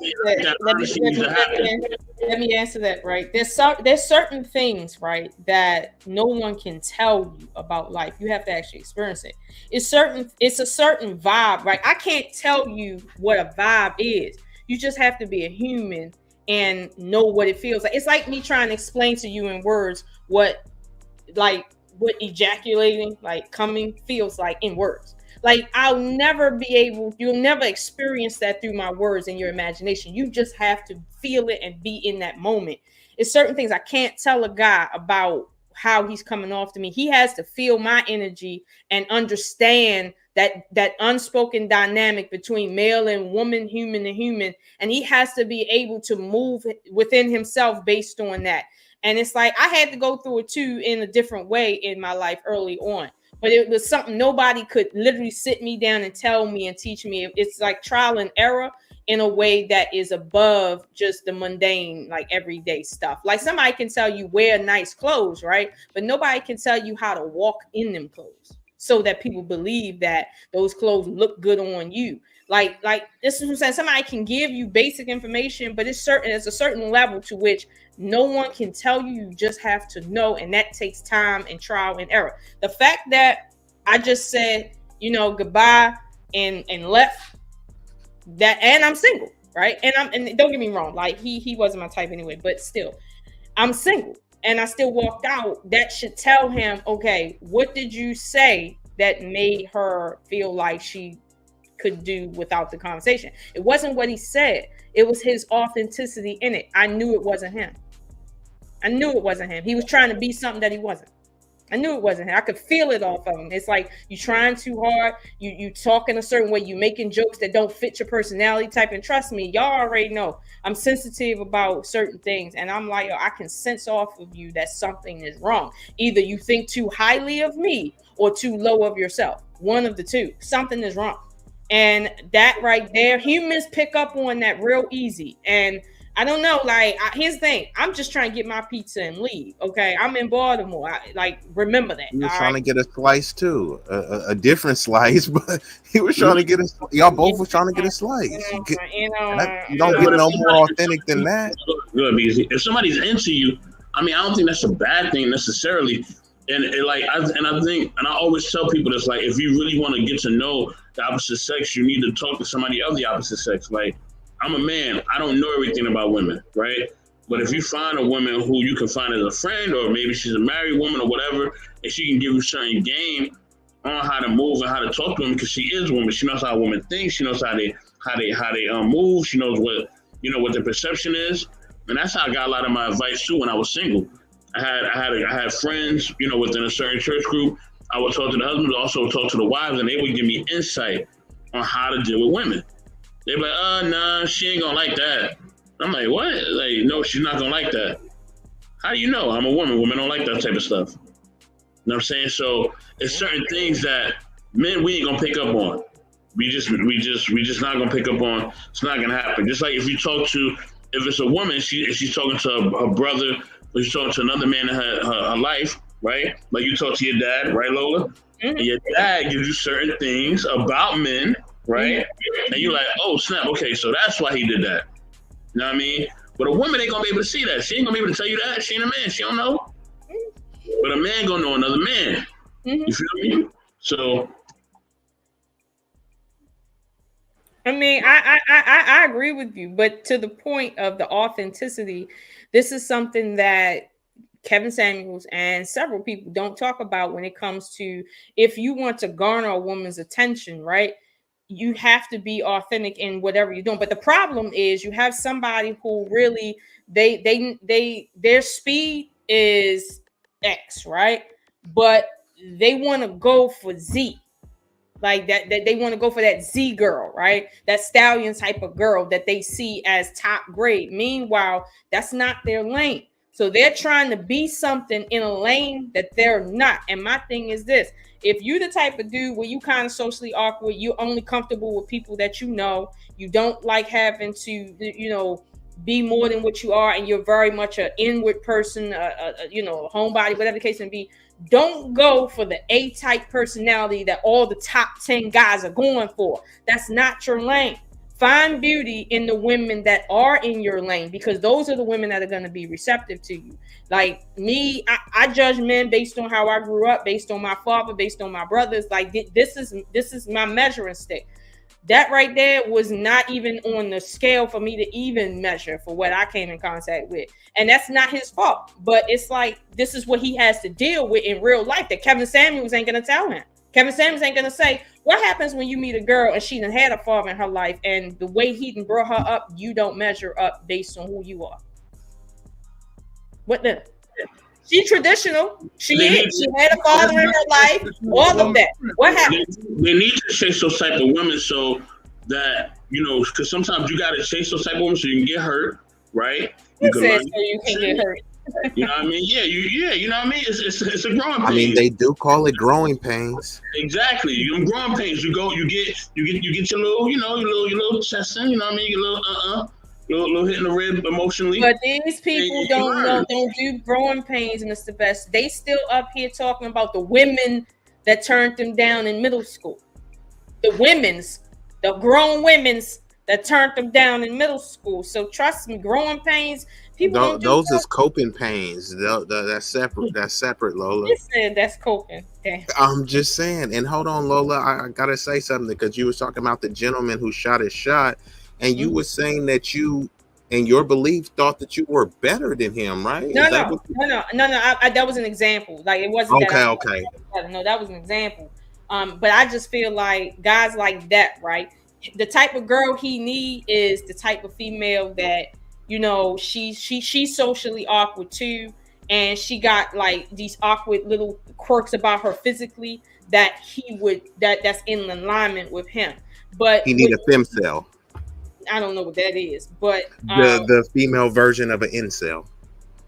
Maybe, yeah. Okay. But I could sense in his speech pattern that it wasn't who he was. I could sense that he'd been listening to someone tell him what to say and how a woman is going to respond. And the fact that he said that, and it was so cliche-ish, and I'm just sitting here. Yeah, he'd been listening to them, a lot of those pickup artists. But let me ask you this, Lola, about approximately how long was it before you detected that he was inauthentic? Was it the first 30 seconds? Was it 5 minutes? How long was y'all actually chopping it before you was like, yeah, this ain't it, little buddy?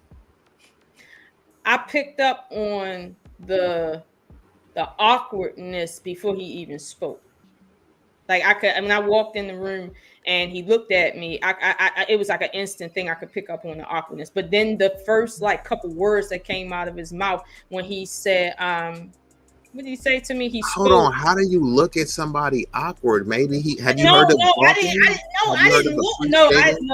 didn't look at him awkward. As soon as he looked at me and I caught his eye, I picked up on that awkward vibe. That, like, I don't know. I just did. Like, and I didn't say nothing, but I just did. He can't even look at you. That Mr. Best, tell him what I'm trying to say. No. Some people, it's just some people, like, it don't even take long. Like, you can already tell, like, they about something, and the vibe is just off. Like, you just know on top. Like, they look at you, and be like, oh, hell no.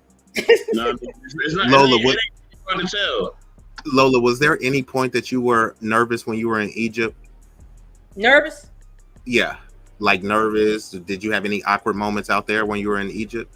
No, I wasn't nervous when I was in Egypt, only because of who I was out there with. Now, keep in mind, I'm out there with somebody who is a professional fighter, like here. Okay, that's it's okay. Like I wasn't nervous out there, but I'll be honest with you, there was a moment where I was like, I just pray to God nothing is going on. And y'all know I'm not even a praying to God type of person. I was praying at whoever was listening out that bitch. I like there was a moment that I'm like, okay, maybe I shouldn't have done this, but like that's the moment that he had when he was hollering at you. That same moment you just described, that's the moment that he had. The butterflies, he seen the beauty. Mine was life or death. What are you talking about? In his mind, it probably was too. For getting rejection, some of these dudes can't take rejection. Where you think that red pill rage comes from? From people like you rejecting him, Miss O'Shawn. He said people like me. I'm just saying. You gonna join the Mansfield community? But like I said, Lola, you led them to the passport. It's a lot of pride though. Like the pride to be there. Like I know friends in my life right now. I know, you know, and some of them men, some of them are women, and their pride level, they have like no swag, no personality, no nothing. But their pride level's through the roof. Their pride level's through the roof. And it's like, dude, you're not gonna find nobody. Like you're the way you are right now, you need to change. It's like, no, I'm not gonna change because I have money, or I have this, or I have that. And it's like, that don't mean it. That ain't gonna mean nothing. We gonna end this year and you still gonna be single. Like I can bet money on this. Like I can bet my whole bank account on it. You are not gonna find anybody because of your attitude. It's not because of what you have, what you don't have, and they think because they have something. Or they think because they come up or they do certain things that it's gonna automatically make you seem like they're gonna get somebody. No, your character still gotta be your character. That's why you have dudes that they may call Pookie and Ray Rays that's knocking everything down, downtown, uptown, and every other town because they know how to move around women. And that's they have charisma. They have other things going for them outside of the money. And I also want to say too, what a lot of these dudes want, they want the notoriety of playing in the NBA, but their game is really only tailored for the G League or tailored for the international league. And that's what they do with the passport, right? They go over here, I'm gonna go international, I'm gonna go play in China. That's cool. You could go play in China, you'll make a decent living, but don't leave out the context that you couldn't make it in the NBA. Right? You wanted to be in the NBA. You simply weren't good enough. Doesn't mean you're a horrible person. Doesn't mean that you're a loser in life. You just wasn't good enough. Most people don't make it to the NBA. Like that's not anything disparaging, but that's what people believe because Mr. Best is talking about their pride. Their pride is on an NBA level, but their game acumen is on a G League international level. You need to go overseas. Some of y'all do need to go be passport bros, not because you can't find a good woman here. It's just like you're not a good enough man to secure the women here. You're not an NBA player. You're a G leaguer. You're a Chinese international player. And that's not to disparage you. You just got to acknowledge it and accept it. And then when you go over to China, like Dwight Howard, Stephon Marbury, do they have any room to brag? Yeah, man, I'm killing it in this league. Could a Chinese basketball player ever measure up to someone in the NBA? Even the dude that's riding the bench. Pick your favorite team. Look at the third string player, and he's better than the G leaguer. He's better than everyone. So if you equate it like that, if you were able to get you a quality woman in America, that's the NBA. That really is the NBA. You know, yeah, you can go over here and say, oh, these women were more submissive and did all this stuff. A lot of those women are playing a role. Right. They're playing a role so they can get to the NBA, which is here. And you facilitate that by giving them the anchor babies thinking, oh, she was submissive. Yeah, she did what she needed to do to secure the bag, to secure the baby.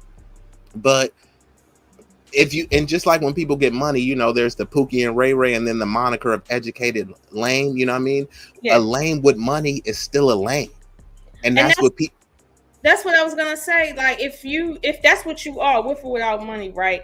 My lower self would say, oh, he trying to get with me. Let me play with him for whatever gain I can get out of him, right? Because I see he like me. Let me play with him. I might be on a dry spell. I might need some extra cash. I might be lonely and just need somebody to just be physically with me, but I'm not trying to really be with him. I'm playing with the dude, right? That's my lower self. Because women, there's a dark side to women and femininity. People don't understand that, half of them, but that's what that is. But see, my higher self is not going to let me play with no dude. I don't care who you is. I'm not trying to play with you. Not at all. First of all, I don't got time to play with you. Like, I got other stuff going on in my life.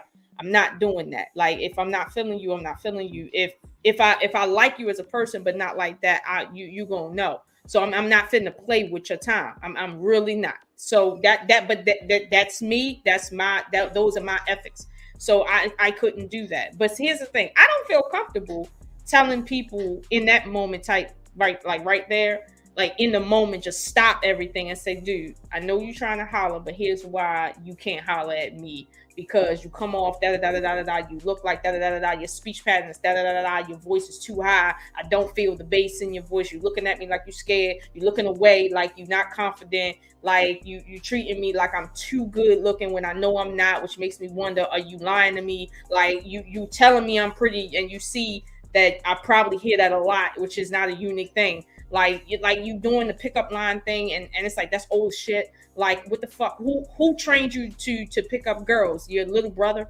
Like, I don't feel comfortable digging into some on my ass. I'm gonna be honest with you, in that moment to say that. Now, if it was more of an intimate moment, and are you judging the book by the cover in that moment? No, I'm judging the book by everything. The cover. You ain't read through everything. You ain't even got to chapter 5. Listen, if I look at the cover and I'm like, okay, I don't know if I want this book, and then I open the first page and I see some bullshit, and then I kind of flip through just a little bit, and I see some more other. Listen, I'm not. No, I got other stuff to do. I'm sorry. I got you. Nah, I ain't doing that. Because here's the thing: for every book that I get, I watch. On it, M3.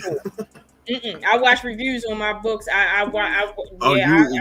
Miss Cliff Notes, huh? I got she you. She said, Yeah, I watch the clips. I don't just open. I don't just buy nothing just to be buying it. But here's the thing: I'm not saying he's a bad person, right? But I do think a lot of men like him, they out of their league when it comes to the women that they want.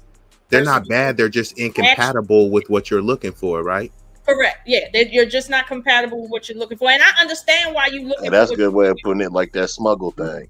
Right. You see what I'm saying? You know what I mean? I ain't trying to go to jail, but I'm trying to get what I'm trying to get. Like that. But here's the thing: everybody can't be me and actually be successful, like, getting rocks and stuff. But I'm just saying, I didn't shoot him down because I didn't tell him no, because he didn't really ask me anything. But from the conversation, I could just pick up on the fact that he was trying. He did. He asked you something about your man that you ignored. He asked you something about your man, and you ignored his question. I didn't know it. I picked up what he was throwing down. I just didn't. You ignored it. You ignored it. That's what I'm saying. You hit him with the stiff arm. Don't do that. Oh, she hit him with the stare though. No, there's a lot of men that hit me with that. And here's the thing: I've had guys actually craftily ask me about my man in ways like that was more crafty than that, and I caught on to it at the last minute, right before I said. Wait, Lola, how do you reject him? I just totally like continue on. I don't say that. I just pretend like he didn't say it and just continue on. Dang, and you don't think that's disrespectful? You don't think that's disrespectful? No, because here's the thing: I'm crafty at conversation, and I know how to move through a conversation with somebody in the flesh. And they may pick up on the fact that I overlooked that question, but they're never going to pick up on the fact that I'm disrespectful because I'm having a conversation with you. I'm just not going to address something like that. Lola Channel, Charlie Chapman, did the mime thing. I know how men are. They don't give a fuck about if I got a boyfriend or not. So asking me, do you got a man? Come on, you generalize all men. How you just gonna generalize all men like that? If you have a boyfriend, I would literally back off. I'm like, okay, cool. You have a boyfriend. These Baltimore niggas ain't backing off. I'm telling you that right now. Oh, now she's. I mean, could you blame them? What? Body move. I'm not a man, so I don't know how men feel about other men like that or whatever. Wait. 5 seconds ago, you said, you know what? You did exactly. Yes, M3. There you go. I'm just about to hit her with that. What I say? Do I have to show the tape? No. What I'm saying? What did I say? Remind me. What did I say? Okay, so let me paraphrase it, right? Because I'm not gonna go everything by verbatim. You said that you know how men operate. Now I'm paraphrasing with it. Me, yes. I know. Yes, now with me, yes. Don't know.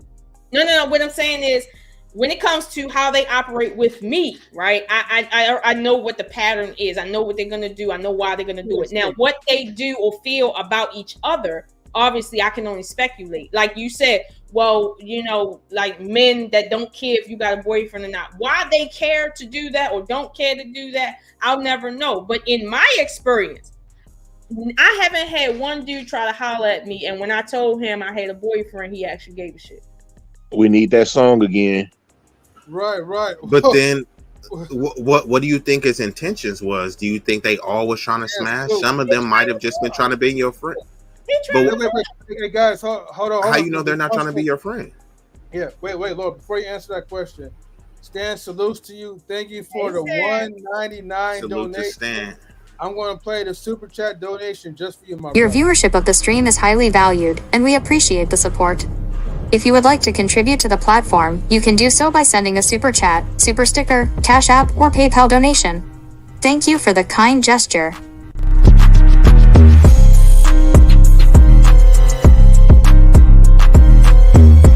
Appreciate the donation. I can't thank you enough. I'm rich. Hey, you know, I ain't gonna lie, man. Like that slab that you add into B-Eazy, that shit go. Right on, bro. I got something else that I'm gonna cook up for y'all. Stay tuned for that. But wait a minute. Who asked me, how do I know he ain't want to be my friend? Who asked me that? Yeah, I was asking you that, Lola, because Lola, you are, you know, an extremely smart and cordial young lady. So I don't doubt that many of the dudes was, you know, trying to get in between. But there could be a contingent that was just trying to be friendly and cordial with you and match, you know, your cordiality. Okay. Is that so hard to... Yes. It is. Now let me tell you why. I'm from Baltimore. I was in Baltimore at the time, and I was in West Baltimore for all y'all who know what I'm really trying to put down when I say I was in West Baltimore, not West Baltimore County. I was in West Baltimore, and everybody know that when you in that area, right? If you like, it's just you already know what come out of that. Now, granted, that's my stomping ground, but I'm in West Baltimore.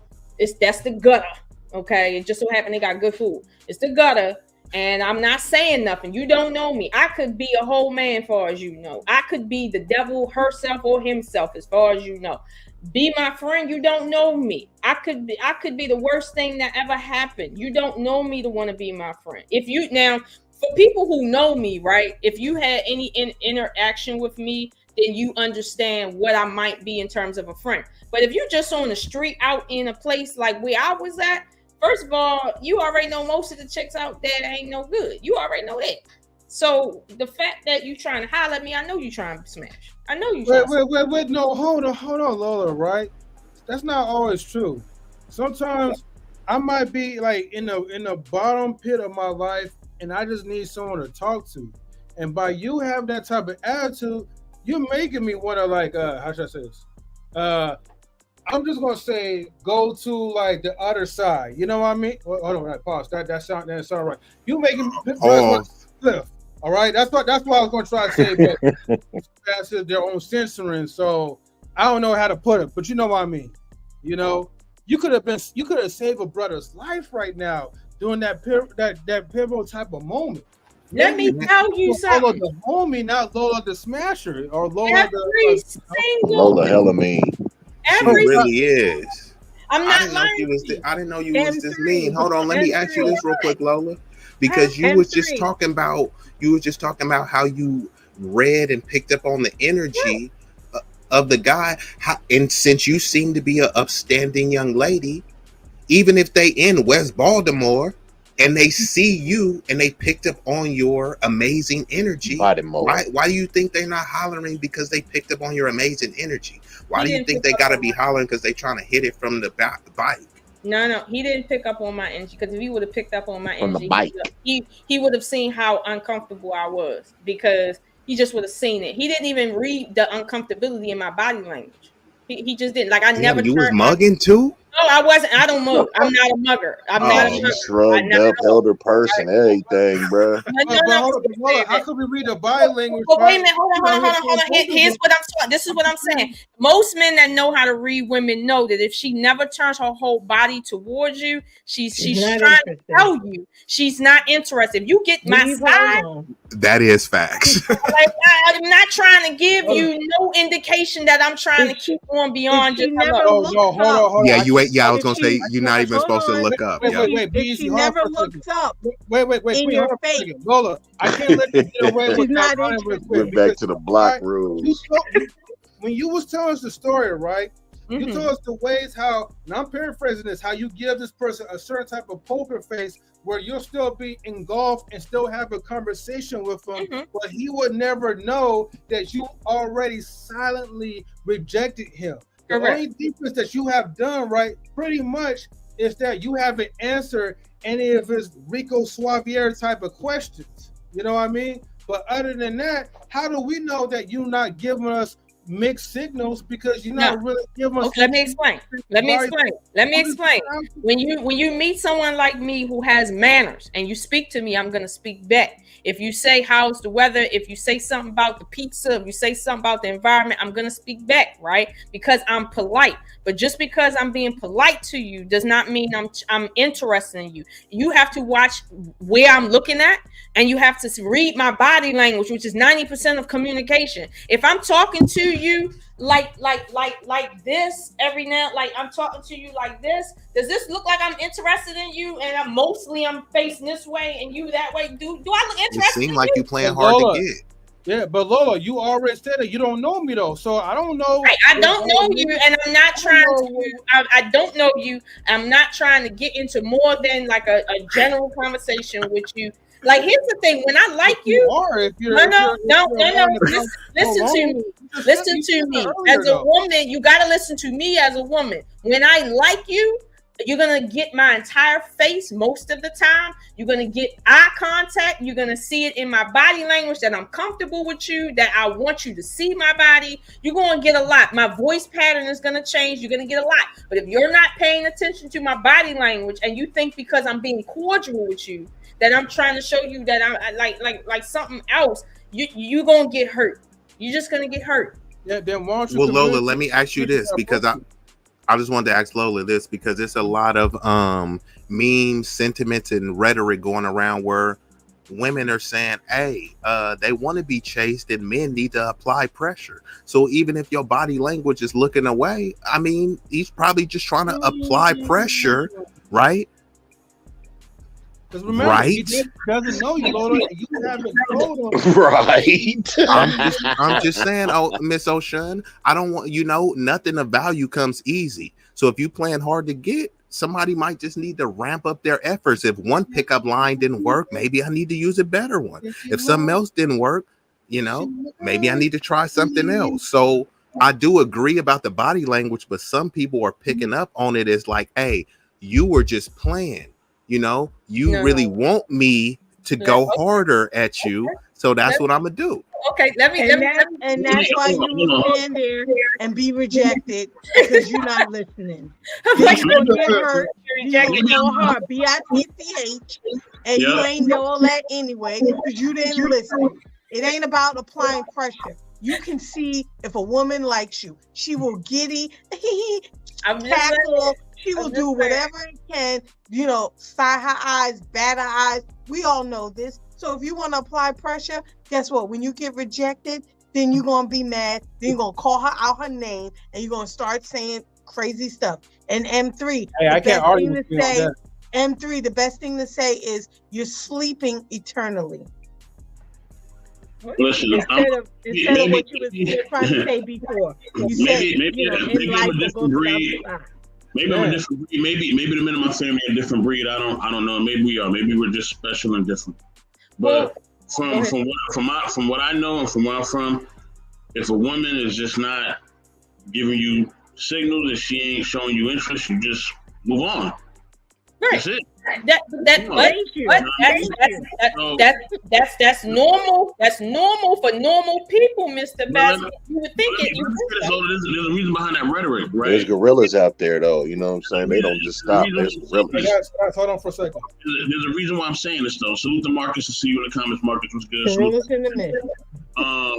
Let me say this, right? Because as men, you know, this is something you have to be cognitive of. You know, women are naturally smaller than us. They're naturally not as strong as us. So when you, as a man, are approaching women, sometimes they may feel like their safety is in danger, especially if they're in an environment that is kind of sketchy. They definitely gonna be on their P's and Q's. They're not gonna, you know what I mean? Like she said, she already told you, look, I'm in a sketchy neighborhood, right? Mm-hmm. I'm already kind of watching my, like where I'm at and my surroundings, even though I'm from there, I'm still watching where I'm from, right? Mm-hmm. So that's a factor. And then on top of that, I'm a woman. So if I'm a woman, you know what I mean? And now, you know, men come up to me, you know what I mean? I don't know this guy. I don't know what he's about, right? So women are always apprehensive. They're always apprehensive with everything because one, they have the potential to get taken advantage of, as in grape, right? So that can be running through their mind. Also, if they do get with you, they do give you a chance, you know what I mean? They also think about, man, if I do get this guy a chance and I end up with him, what if I wind up pregnant by this cat and he winds up leaving? You know what I mean? He don't really stick around. Women have these thoughts. They're not thinking like us. Men think differently. We see a woman and we interested. we thinking about, yo, I want to hook up with her, or I want to do this, I want to do that, or she cool, or you may want to get to know her long term, right?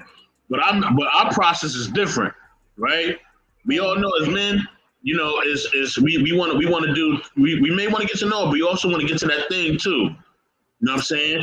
And they just getting to know her. We want to get to that other aspect as well. You know what I mean? Eventually. So that's what I told them. That's what I said. With women, right? For y'all to even get to talk to somebody or let somebody in, you know what I mean? Y'all have a lot of factors that go into it because y'all have something, like y'all have things that can actually happen to you that ain't gonna happen to us.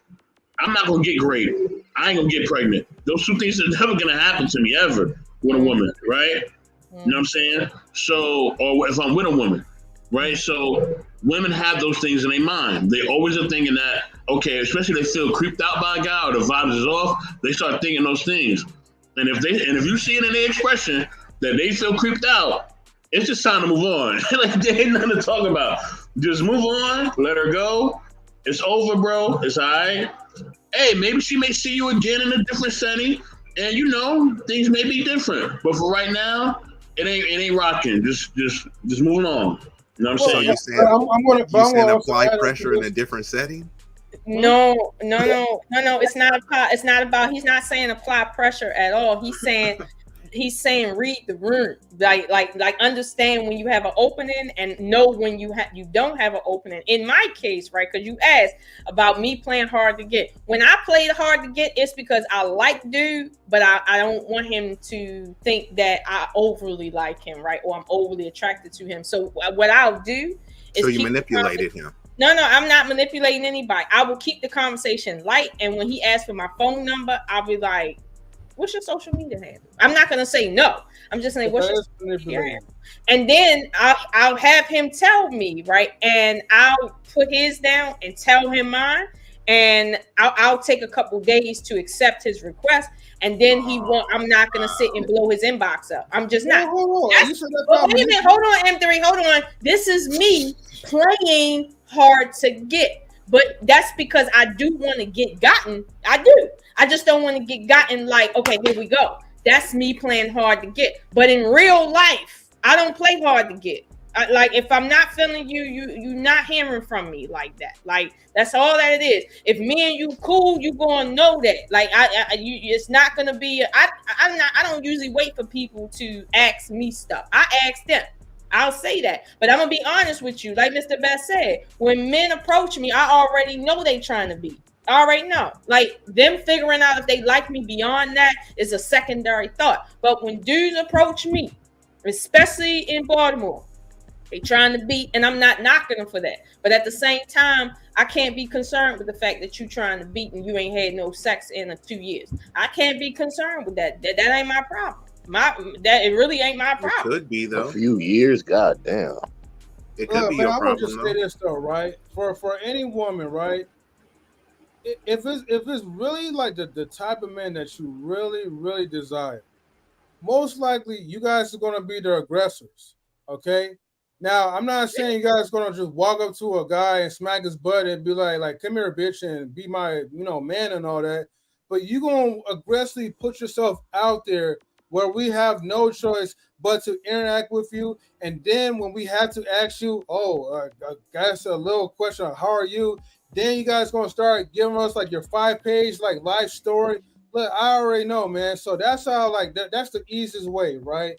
You want to know when a woman likes you? Ask her a simple question and count how long that she continues talking, and count when at a certain point when she stops talking before she resets and start talking again after another question. And then bam, just take it out to lunch or whatever. The end. But no, you're oversimplifying it because I guess M3 is going against your title, being the true you. Mm-hmm. Because you're sitting there listening and you don't want to listen, so you being the fake you. Is that what you're doing? Wait, I can't hear you. What you say? Yeah, okay. You said being a fake. You know what I said, right? No, I did not. She's saying you letting others change your path. That's right. No, you ain't being really you. Would a real M3 please stand up? No, he's sitting down. He good. Wow. Okay. Well, I had to get that's Queen trying to play me, right? That's not happening. That's right. That's right, Big Rig. Don't play yourself, M3. No, Queen. Don't play Lola, yourself. you got to get out of Baltimore. You got to come to Cali. You would already been wiped up. See, you would have been Cali's son instead of Miss Ocean. No. You got the game. Lola be up in a Hellcat, you know what I'm saying, doing donuts for some brother. But wait a minute, y'all got the game twisted. I go home to Baltimore. That's my home right there. I don't live in Baltimore. Y'all don't understand. I don't live there. I grew up in Baltimore. I don't live in Baltimore. I go back home. I remember you don't live. Oh, you don't live in the Jacks no more? No. Gotcha. You live somewhere like in the suburbs or whatever, outside of it. But yeah, I live in the burbs right now. Oh, I thought you was in the slums. Okay, I got you. No. That's home right there. My parents still live out there. You just pass through and wave hands and kiss babies. Get out the car, go in the house, come out and wave. That's home right there. That's home. But I don't live out there. Do the beauty pageant wave. Yeah, that's smart. That's smart, Lola. Right. But Lola, you still need to come out to Cali though, right? I'm gonna come out to Cali. I'm gonna come out to Cali, but it's like I wanted to take my sons out there this summer, but I had a car situation, so I couldn't come out. But yeah, I wanted to come out there. I'm gonna get out there. Okay. Because I'm just saying right now, I know that sounds counterintuitive from when I'm talking about don't let others change your path though, but right, my path exception. You know what I mean? Exactly, the path. No, I'm not trying. I'm not trying. And here's the thing, y'all. I'm in real life. For people that have met me in real life, and I can't tell y'all who have met me actually in real life, right? But it's been a couple people, right? People that know me know that outside of YouTube, like I'm extremely regular. Like I'm an extremely regular person. Yeah, people know I'm really. I'm not the type of female that's out here, quote unquote, looking for a high value guy or a nothing guy.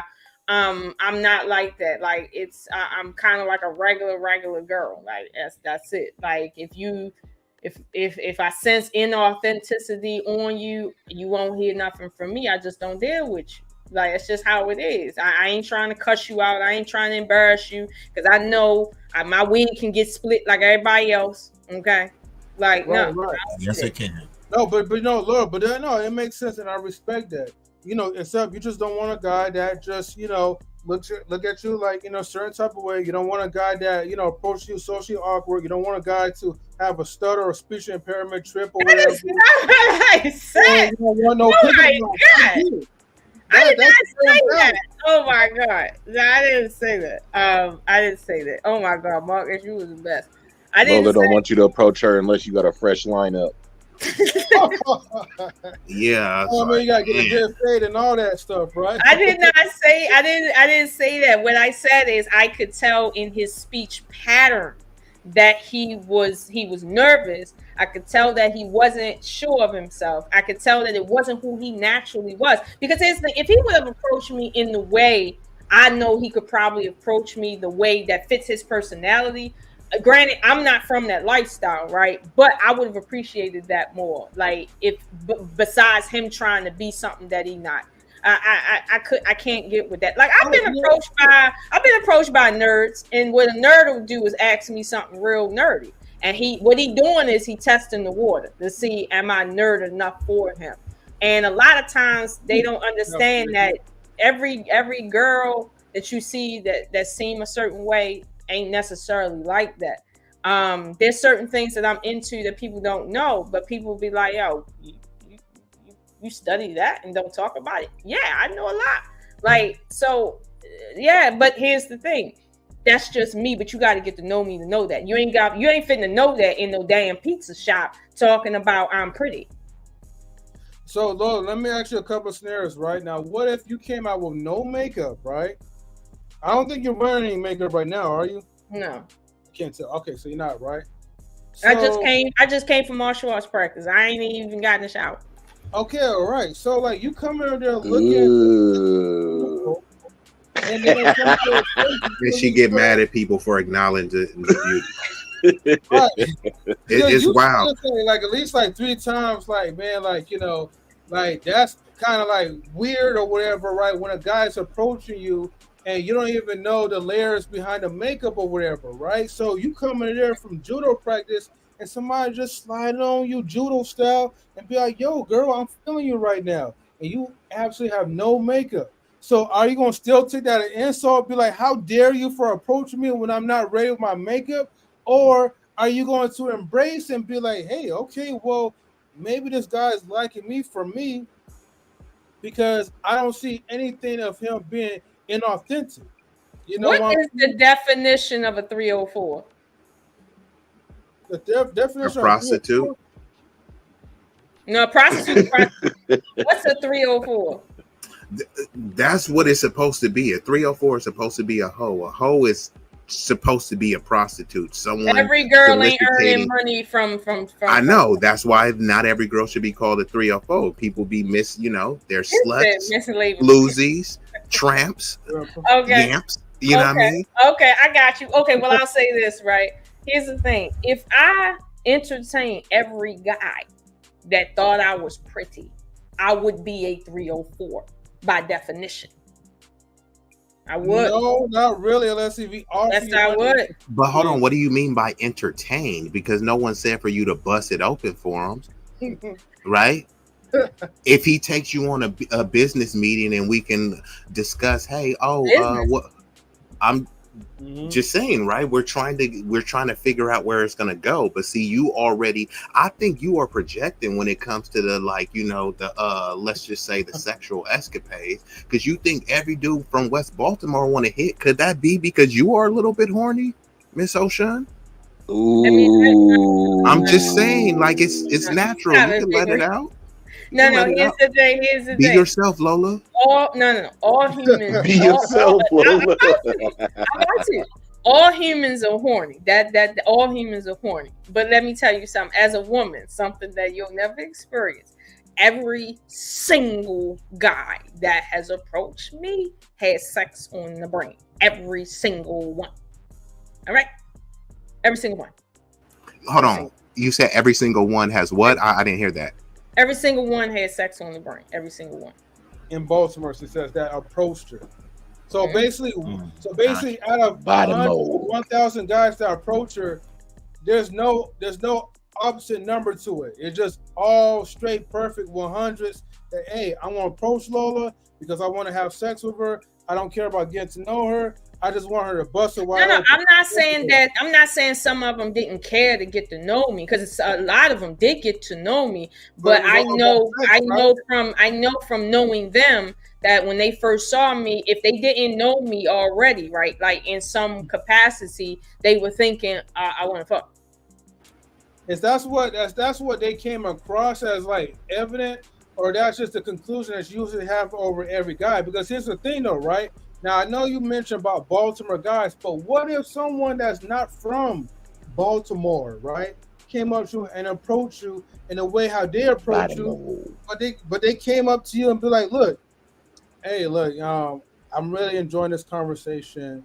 You know, I definitely want to, like, you know, maybe get your number, go get some coffee or whatever. Like I said, it could have been like a straight California dude visiting in Baltimore, and he's shooting his shot. Do you think it's going to be the end goal of sex, or maybe, or not only that, people pay for companionship where they just want to be around you. They're not asking for any type of sexual exploits. You know, they just want to hear your voice, hear your jokes. Some people may just want to stare at you, Lola, see you switch, and people will pay for that. And some people, they pay for it directly by putting the money in your pocket, or they pay for the, here, Lola, meet me at Roof Chris. I'm paying for everything. I'm paying for your drinks, and then send you on your merry way. I don't have to say, hey, do you want to go to my place after? Could you fathom a world where people could spend time with Lola, enjoy her presence, and not want to smash? Wait, B-Eazy, don't forget to add the asexuals as well too, though, right? The duty ain't always the booty. Don't roll your eyes, Lola, and act like this ain't a thing. No, here's the thing. It's really not. I know you're saying that. I know it sounds bad, but I'm telling you right now. No, you sound bad. No, I've personally never, and it might be somebody out there, but I've personally never encountered a man that wanted to spend money on me and not fuck. I've never encountered a man that wanted to spend time with me and not figure out if he could fuck.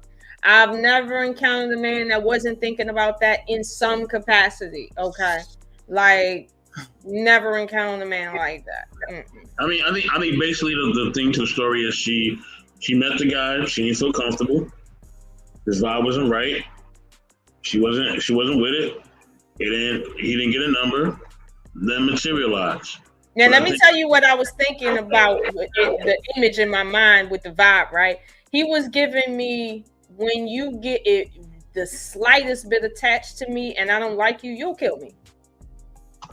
And that's a big thing, because we do have a community nowadays where you've seen it and we've seen on the news. People will meet somebody, whether it's in person or they can meet them online, right? And they're like, they seem cool, let me give them a chance, and man, they wound up getting deleted. It even happened to a brother. He I think it was last year, he had met that white lady, right? Was that the OnlyFans chick or something? No, it was I think it was some case where I think it was a brother who met a white lady, and I think he wound up getting deleted. And she didn't. Oh no! It was a black woman. I'm sorry, the black woman. She met up with the white guy. She wound up getting deleted, and then he don't know anything, and he don't know. I think she was doing like OnlyFans or something like that. She has some like high level clients. Yeah, I think she was OnlyFans or something. So the thing is, when you give people, if you already feel like the vibe is off, you know what I mean? And I think she was even telling family members like, yeah, I don't really know about this guy. I don't really know how he moves. And then she wound up meeting with him, right? And now she's Mr. Best, I think she actually was kind of apprehensive, but when those creeps they just up the price and the money. Oh, you're worried? Here, I'll give you 10K. And you're like, oh well, damn, I am scared, but 10K is 10K. And then you go there. I'm saying that's what happened. Unfortunately, many people have a price, and then she took that risk.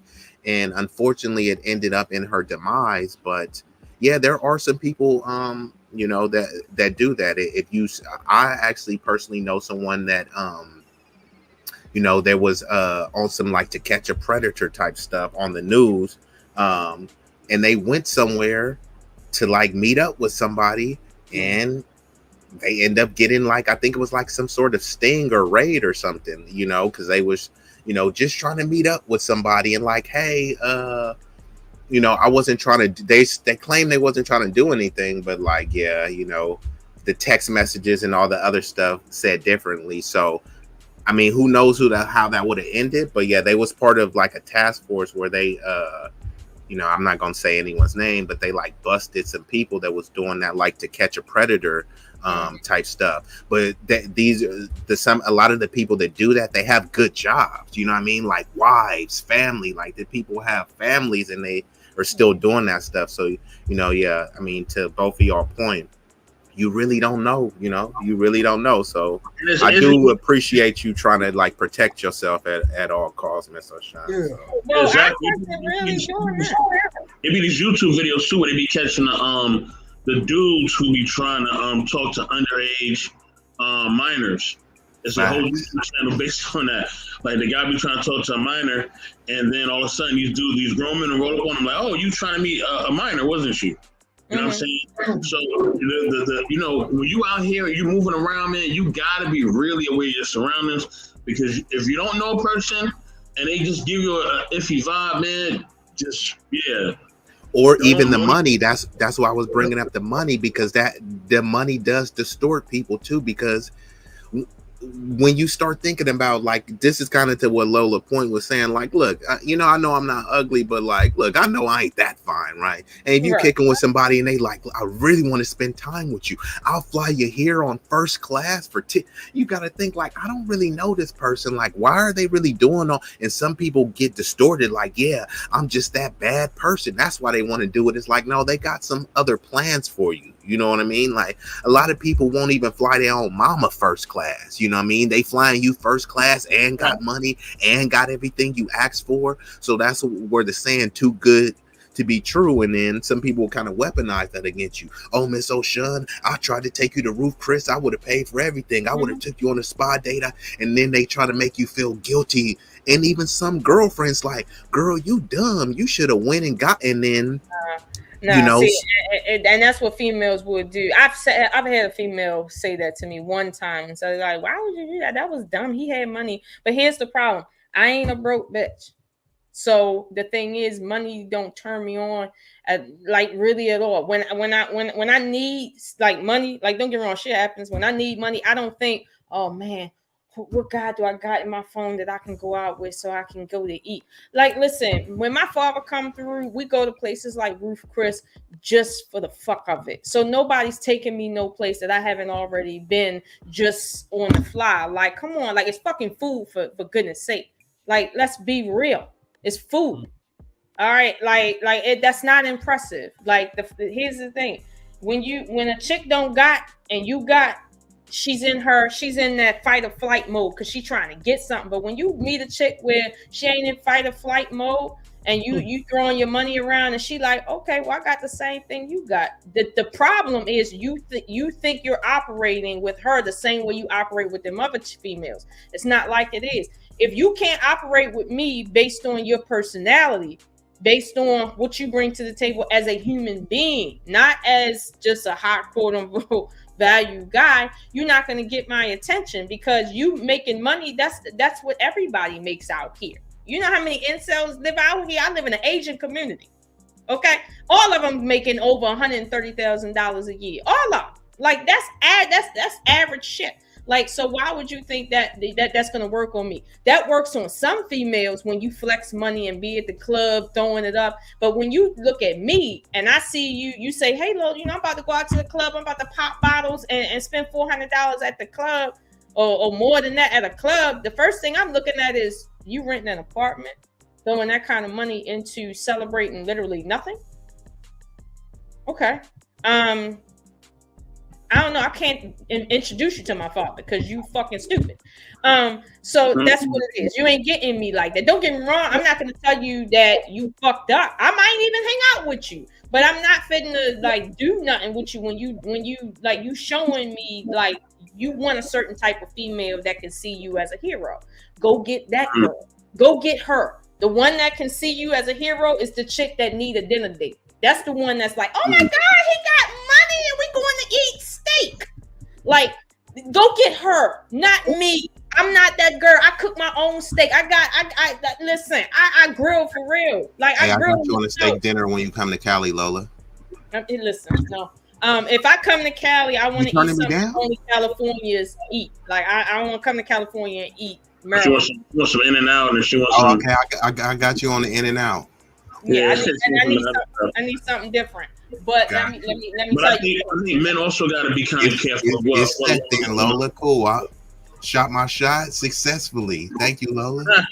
But I think men got to be careful. I know M3 had to drop down. She's smiling too. See, that's a good look when they smile and everything. That body language. Hey, I'm gonna leave now. I'm gonna get a leave now. Why I got a victory? Thank you, Miss O'Shun. You made my and I got you whatever you want, a double decker, a triple decker, fries. Animal style. Hey, hold on, Miss O'Shun, I got some fries to go with that shake. Let me tell you something. The way I do out here, right?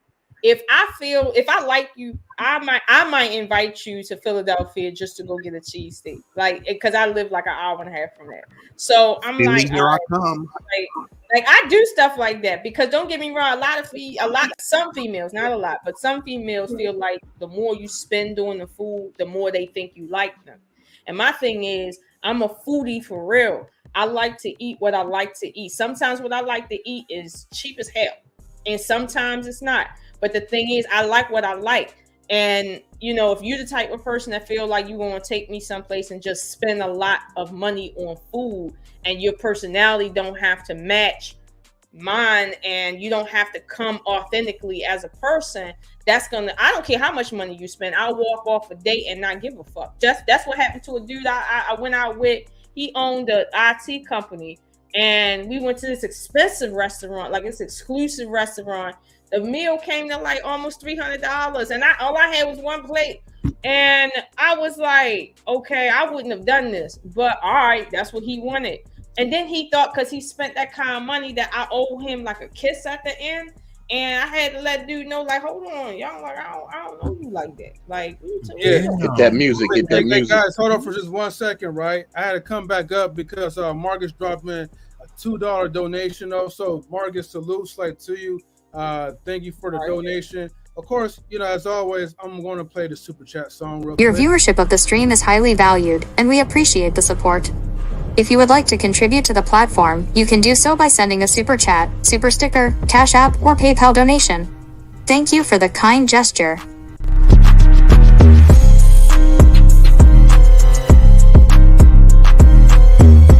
Appreciate the donation. I can't thank you enough. I'm rich. Although I can't agree that was a kind gesture, though, but respectfully, thank you for the $2 donation, though. I think also a big thing too is we have to understand too, like, men got to be careful of certain things that they see as well, right? So if a man sees that women are just using them for money or for different things like that, they have to be mindful and aware of that. You know what I'm saying? Yeah. You know, and because you want to avoid the gold diggers too. You don't want it to be where you're just giving out money to these women, and now, you know, the women are not really interested in you. They just use you for dates, you know what I mean, for money, for whatever else, and there's no interest. You know what I mean? They're not trying to build with you. They ain't trying to be wifey. They ain't trying to be none of that. You know what I mean? You were just a meal ticket. So I think, you know, men have to look out for those signs as well when a woman is just using you for certain things as well. It goes two ways. You know what I mean? Because if she's too ecstatic about going to the meat market or going to the little watering hole or going somewhere else, and then she's all about just, oh, what can you give me? Are you gonna give me that? Or what else can you give me? If you're hearing certain language, yeah, you got to be mindful of that and kind of, you know, understand what she's about. So I think men and women both got to look for those type of signs. But that's the thing. Like when you're in these sectors where they're telling you as men what to do to garner a specific response from a woman. Again, like I said in the beginning, that's a false sense of security, because what happens when you do that and you ain't dealing with the average bitch? Like, what happens when you do that and the average bitch does something you wasn't expecting? Like, what happens? So it's like the fact that you're banking on a specific response based on what you're doing means that you're not experienced enough to be out there doing anything. And here's the glory of it. You're a man. Your plight is to get out there and experience life head on. That's what you're supposed to do as a man. So why in the world are you sitting here listening to people tell you what you're going to get if you spend a specific amount of money, or if you don't, or if you go to the coffee shop? Like why are you listening to that? Because you're afraid to live life for real? Like, what's going on? I had to even learn to take stuff on the chin. And I don't mean actual hits. Y'all know I do that too. But I had to learn to take life on the chin. Like, I had to be comfortable with the fact that, you know what? You might not find nobody. You might die alone. I had to be comfortable with it. I might die alone. But that's not, I'm going to say this, and after that, I'm going to end the stream. And I'm going to say this, we have to also be cognizant too, like, if you're speaking that to existence, that can actually happen. So you don't want to speak that to existence. What you want to speak into existence, that yes, I'm gonna find someone, I'm gonna find that right person, right? You know what I mean? Because if you're speaking to existence the wrong things, then that energy gonna come. You know what I'm saying? It's kind of like what they call it, manifest destiny, in a sense, where you are speaking in the existence of different things that could happen, but don't do that. Like, speak into existence that you will find that person, you will find somebody that actually cares about you, and you will find somebody that actually understands and knows you. If you speak into existence, then yes, it can happen. But if you don't, then guess what? It may not happen because you are focused on the negative outcome instead of the positive outcome. Well, that is true in a sense of the fact that the people do talk about negative stuff, and what you fear the most is going to come to you. But it's not because you're talking about it. It's because inwardly you fear it. So that's what I'm saying. Inwardly, I don't fear singleness or relationships or none of that. Whether I get into a relationship and it doesn't even work out, I know I'm going to be okay, because my life, like, what I'm meant to do is not, quote unquote, be in a relationship. That's not the purpose I came into this existence for. That is one aspect of my life. I'm okay. Everything is a learning lesson. So I don't fear being hurt. I don't fear being single. I don't fear that. I understand that based on who I am, it's not a whole lot of people walking around out here that's going to check off all my boxes. I know that. But it's like, am I sitting here saying somebody has to check off every single box? No. But what I am saying is, when I'm down in the slums buying pizza and you come off to me with certain vibes and I can see it in your eyes, it don't take me 16 seconds to pick up on what I need to know. I'm just in tune enough to know, nah, as soon as my gut tell me nah, I'm saying nah right then and there. I learned my lesson a long time ago. Stop going against your gut, because it's only your ass you're going to pay for doing that. So I don't do that. But it's like, that's me. I'm in tune with me to that degree to do something like that. But no, here's the thing. I've encountered in similar types of circumstances with men, and I have told them, hey, I think part of your issue is you're covering up, you're doing this, you're saying that, da-da-da-da-da. And I think you might need to change that, because, you could be better. I've had those, but those were more intimate settings that I had that conversation in. So it wasn't like I don't know you from nowhere and you just talking to me and I really don't know if I want to even stay in this room with you. No, this was more of a setting where people can openly speak, more personal. So yeah, like I'm not here to just turn people down. That's not what it is. But here's the thing: even if you would have walked into that room with $1 million in your pocket, if I would have picked up on them vibes, guess what? I would have spoke to you, had a nice cordial conversation, and left out like I did. Because it don't matter. I don't blame you, Lola. If the vibe is not there and you don't feel comfortable, you know what I mean? Hey, you gotta do what you gotta do. And the same thing I said for a man. If a man don't feel comfortable, you gotta do what you gotta do. You don't be taken advantage by a gold digger. You feel me? So with that being said, I'm gonna close out. You know what I mean? So we are out.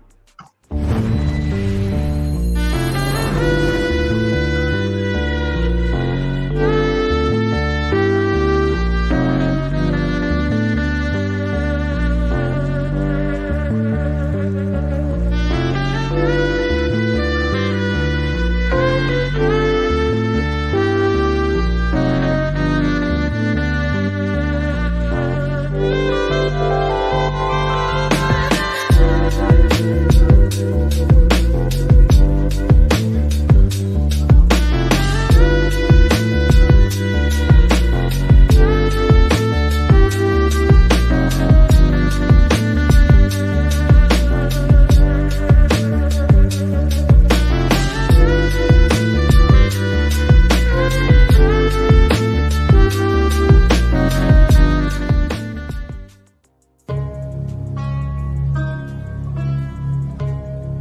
knowledge and relationships.